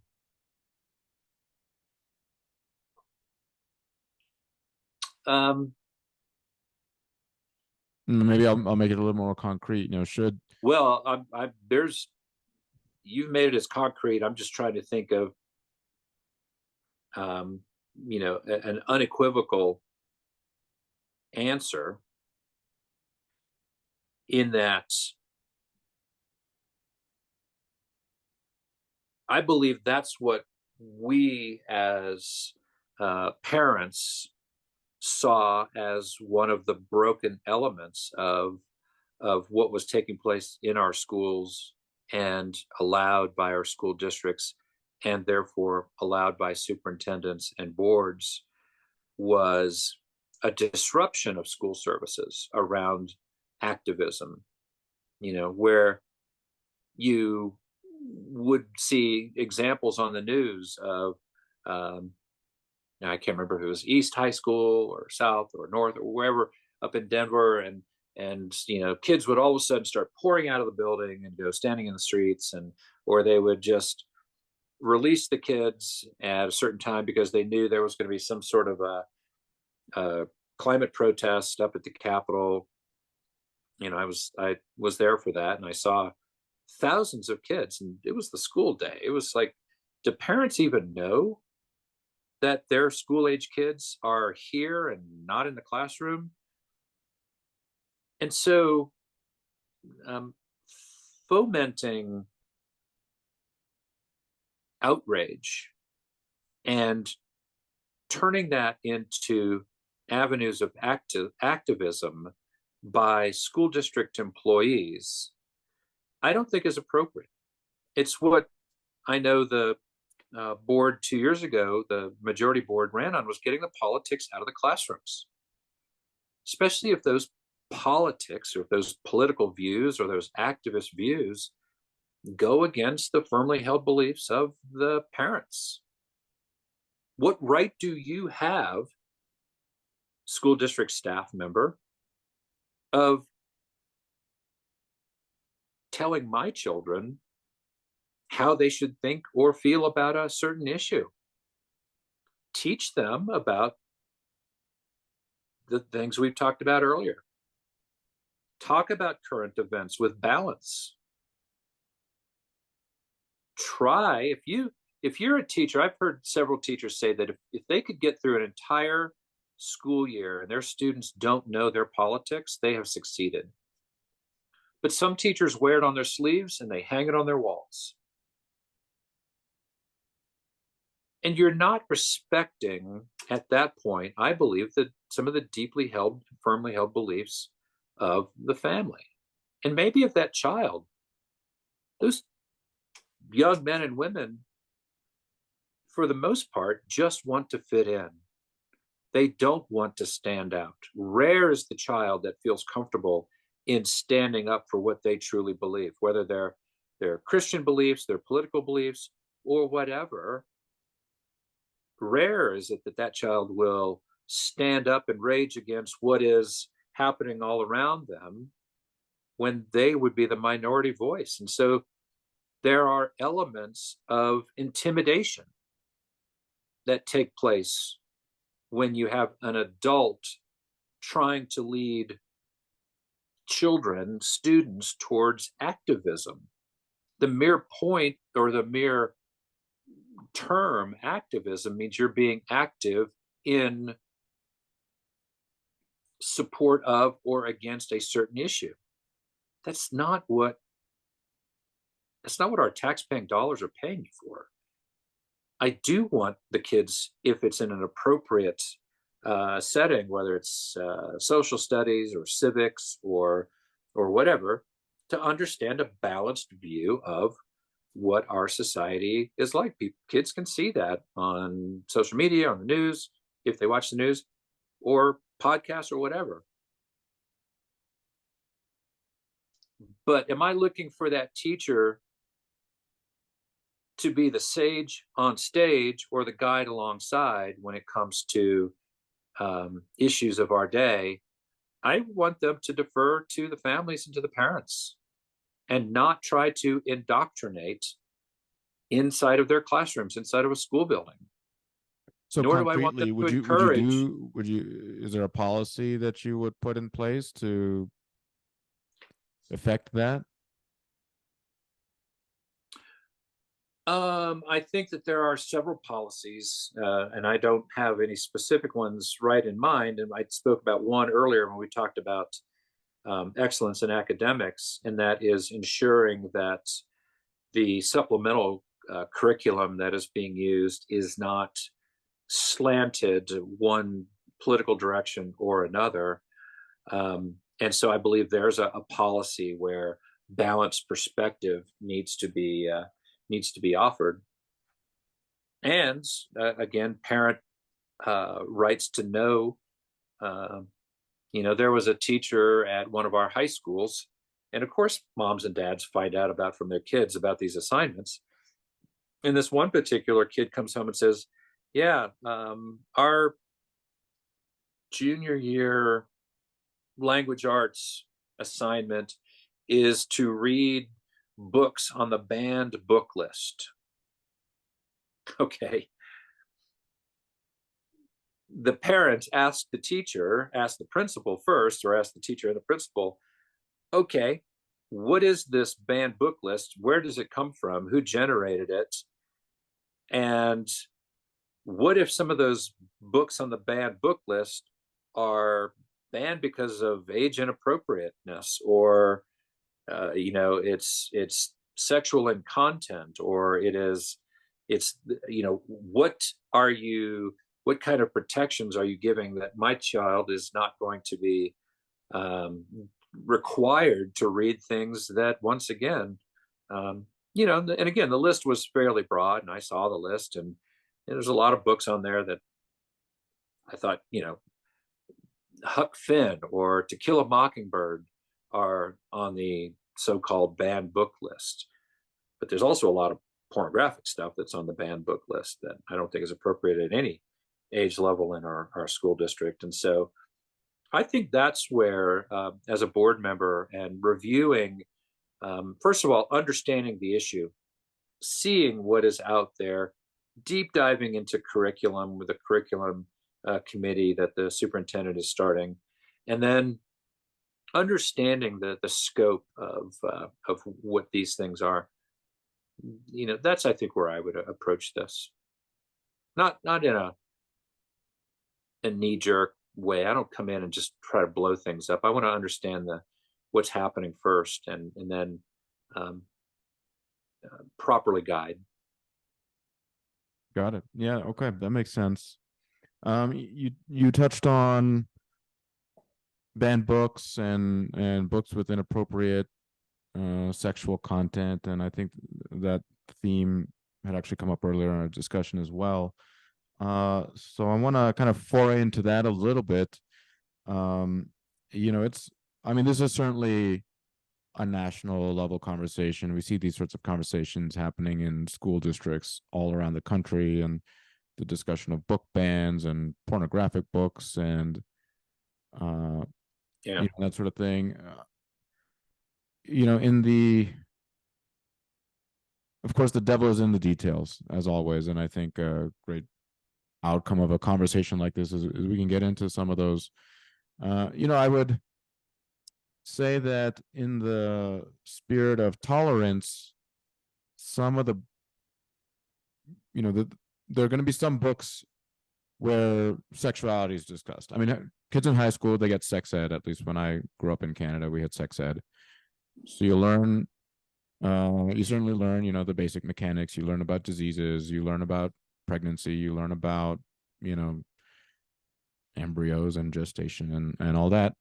The biological side of human sexuality, right, at the right age. I learned it all at 5th grade. I think that's where most school systems put it, right around that 5th grade time frame, the biology, and that's right where I would say that it's it's appropriate. And so there's a social side as well, and I'd frame it in the spirit of tolerance. There are people who, they're not heterosexual, they're not gonna procreate and uh, undergo the biological process of having a kid. Um, but for a student, for a young person who maybe is not exposed to the fact that that there are different people out there, uh, they may go through life, not under, or at least go through their youth, not understand, knowing, is something wrong with me, not knowing that there are other people like them, that sort of thing. So where do you draw the line in terms of exposing, making sure young people understand to some degree the diversity and nuances? I mean, intersex people exist, homosexual people exist, you know, understanding that those people exist, what they experience, what they may not experience, uh, versus pornography. Where do you draw the line between saying, hey, this is inappropriate and uh,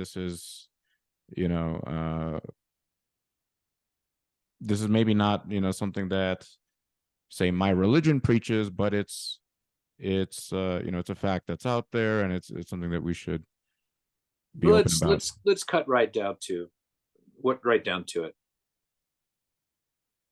Our children are in our schools basically 8 hours a day. In that 8 hours a day, we expect them to learn reading, writing, math skills, science skills, history skills about their country, maybe in some of the um, extracurricular activities they're learning about music and art, and what we would generally call a liberal arts based education. We also have schools that focus on STEM or STEAM, and those kids really focus a lot more heavily on the science and technology and engineering and math aspects of a day's education, and that is very appropriate. That is the role of I would say a school district, and so I go back to the fact that in a century and a half or longer past, we didn't ever delve into these issues of sexuality or the morals of sexuality in our schools, and I think that that's where, quite honestly, we have crossed a line. There's another, um, basically 16 hours of the day where either at home or whatever environment they're in, kids these days are going to learn from the environment around them, whether it's social media or print media or those kind of things. Um, if they're going to learn about those things, there's nothing that we can do in a school district or a school system to stop that. We would hope that the parents would be the ones that would guide those kids. And quite honestly, um, we have to deal with the majority, and the majority of parents don't want their kids to be sexualized. We look at the national, um, just the horrible pandemic of sexual abuse of minors and human sex trafficking and things like that. And I fear that we are sexualizing our children way too early in their life experience. Now, if mom and dad want to do that, that is mom and dad's job. But when did it ever become a school or a school district's job to teach children anything other than, okay, this last year we covered the sexuality and the reproductive systems of worms and ants and bears, and but you know what, this year we're going to start to cover the human sexuality, of the biology of human sexuality. And there's very appropriate, I mean, I can still remember the book from fifth grade that I it's right now in my mind, because as a young fifth grader, it was just interesting and wow, okay, I didn't know that.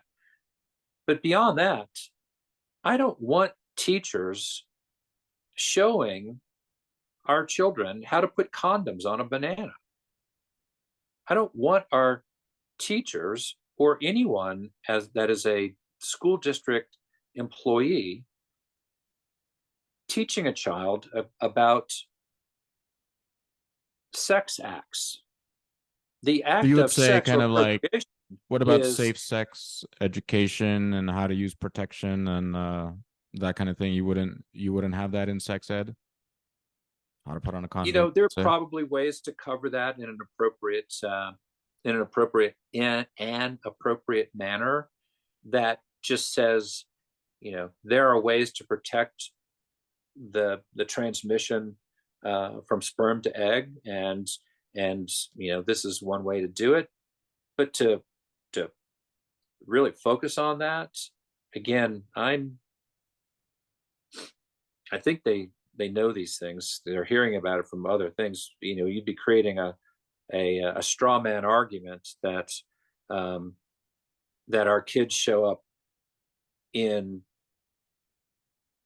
second or third or fourth grade, let alone fifth or later, without having witnessed pornography, which is readily accessible on these devices in some way, shape, or form. I mean, we can't stick our heads in the sand and believe that they're not getting the what we would call the morality side of sex education, or the physical side of sexuality, human sexuality, in so many other ways. It's just not the role of the teacher to do that. It's not the role of a school district to, I believe, expose children at such an early age to things that they should be learning from their parents. And so, um, you know, I Gotcha. Yeah, I this think, is a genie that's out of the bottle. Like, right. how do you put it back in the bottle? I don't know. I'm giving you my perspective Yeah. of what I think is an appropriate uh, parent focused and parent engaged uh, policy around this, where um, I'm sorry, that's my job as the parent, to teach them about the other parts of it. And you would hope that parents do that without it being um, the argument that, well, you have parents that are not going to do that, parents that don't want to address that. Yeah, well, it's not the job of the school district, it's not the job of the teacher. Okay. All right. So next question for you. I'm sure you're well aware there's an equity policy in the school district. In May, several changes were made to that equity policy. But it was a contentious issue, and I guess it continues to be a contentious issue. One of the directors resigned, or right after those changes were essentially approved. So I want to ask you, I want to read to you a little bit of our pro-human pledge that we have at FAIR, and then I want to ask you a question about this equity policy. So FAIR has a pledge. It's not a there's no you don't have to give blood to join FAIR. You don't have to do much, but if you agree with this pledge, basically, that's all it takes. So the pledge has three parts. I'm going to read to you the second part. The second part is about understanding. It says, I am open-minded. I seek to understand opinion or behavior that I do not necessarily agree with. I pursue objective truth through honest inquiry. I am tolerant and consider points of view that are in conflict with my own convictions. What is the most charitable interpretation? Maybe you could tell me quickly, what's your take on the equity policy? What's your most charitable interpretation, in the spirit of seeking to understand the other point of view? What's your most charitable interpretation of the people who stand on the opposite side of this issue? to you as it pertains to the equity policy? And how would you work with other directors on the board who you may disagree with? Okay. First of all, when that initial review the initial creation of that equity policy was written, I stood at public comment before that board, and I said, there is a part of this policy that I am glad that we are finally putting into writing in this school district, and that there will be no religious discrimination within our schools. And I gave an example of two kids, 2 years apart, same teacher, same school, who, because of their firmly held beliefs, they were praying in class, and the teacher said, "You cannot do that in my classroom." And that's the kind of thing that shocks the conscience. If you have a teacher that tells a kid that their constitutionally protected right to pray anywhere at any time was going to be abridged by that teacher, I was glad to see that that school district board at that time, almost 3 years ago now, was going to codify the fact that a student was going to pray on a football field, or that there was going to be acceptance of a Bible study on school property after hours or during school hours, that the rights of a teacher were going to be protected to have their Bible on their desk. These are all things that have been adjudicated at the Supreme Court level, and yet at certain times the school districts wrongly interpret those rules in the name of separation of church and state. And so I stood up and I applauded the board for that.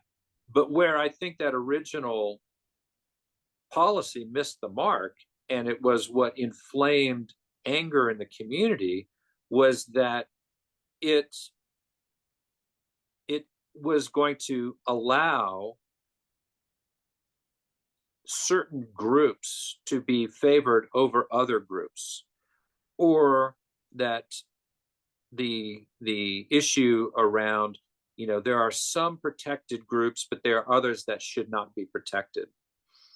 That was where I fundamentally disagreed with this policy, the policy EDB as written, and has passed and is implemented for probably 2 years. And I think it was misinterpreted, and license was given to a lot of teachers in the classrooms and administrators to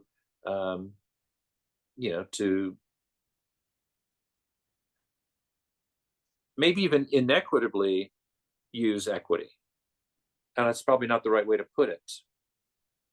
And so along comes the current majority board, and they said, okay, you did not hear our inputs. You didn't take the inputs from the community at the time that you were writing this. We're going to review this. We're put it right on we're going to pass a resolution. We want the superintendent to look at how it is being implemented, and we're going to take some time to study this. And they did so. And they got a tremendous amount of community input from both sides of the issue. One saying, don't change a thing. The other was like, tear it up. It's bad. And so for over, I believe, about a year and a half, that policy was in effect. They had time to look at it, to review it. But that board had a mandate, if you will, to ensure that every single child had an equitable access to education in Douglas County schools. And so, without taking words out of the policy, they merely added words into the policy that made it more inclusive of all types of kids. Different kids learn in different ways. And as a school district, we can't just create an equitable policy that only applies to these statutorily protected groups of people. But what about other kids that might just have other ways that education needs to be equitably applied to them? Special needs kids, kids on IEPs, 504s, kids that are exceptional in twice exceptional in their ways. They learn differently than other kids. Some of them might be sensory, some of them might be auditory, some might be combinations of the written word, the hearing. And as a school district who has to have a eye blinded to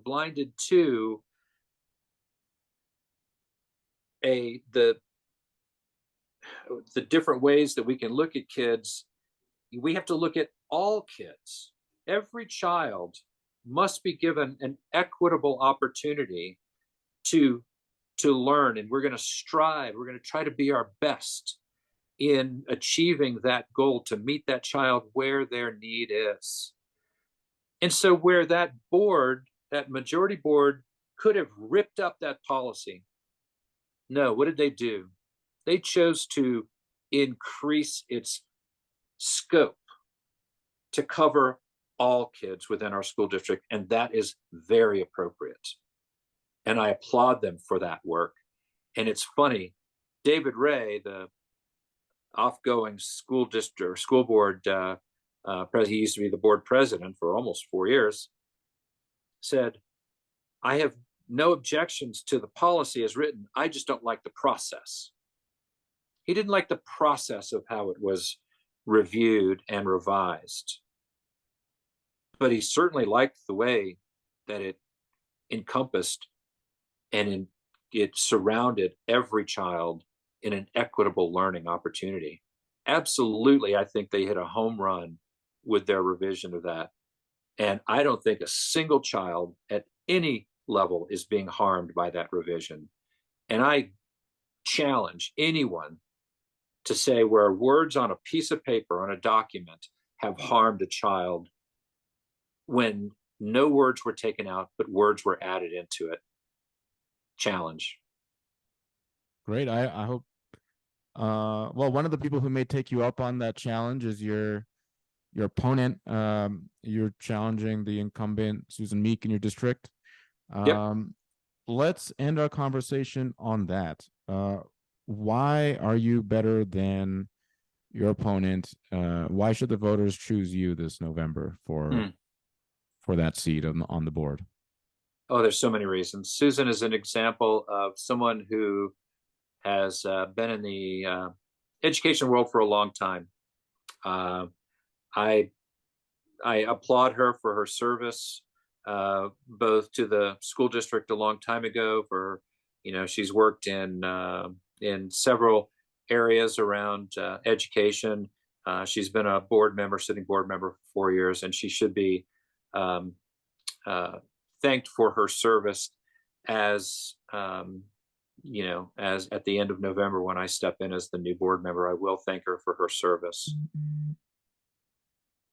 But Susan is an example, I think, of where we went wrong in our school district and why people were so angry. Susan beat me 4 years ago, 93,000 votes. I lost by 2,000 votes against a heavily supported union candidate, someone who raised a heck of a lot more money than I did. But I still came close, and I think our district would be in a different place if I had won. But at that point, with a 7-0 board controlled by David Ray, I do believe they stopped listening to the parent voice. I think that was really when it became it just started to become a real problem that was evident to so many of us. And especially when the time came to hiring superintendents, when it came to a failure of the school district and the school board in the COVID lockdown, the summer leading up to the fact that our schools couldn't open up on time because they didn't supervise, their superintendent who was off on a job search in another part of the country instead of preparing our school district. The chief academic officer who was looking for her next job, and our staff was trying to do an amazing job, but our school board was not providing the proper oversight, I believe. And that's on Susan watch.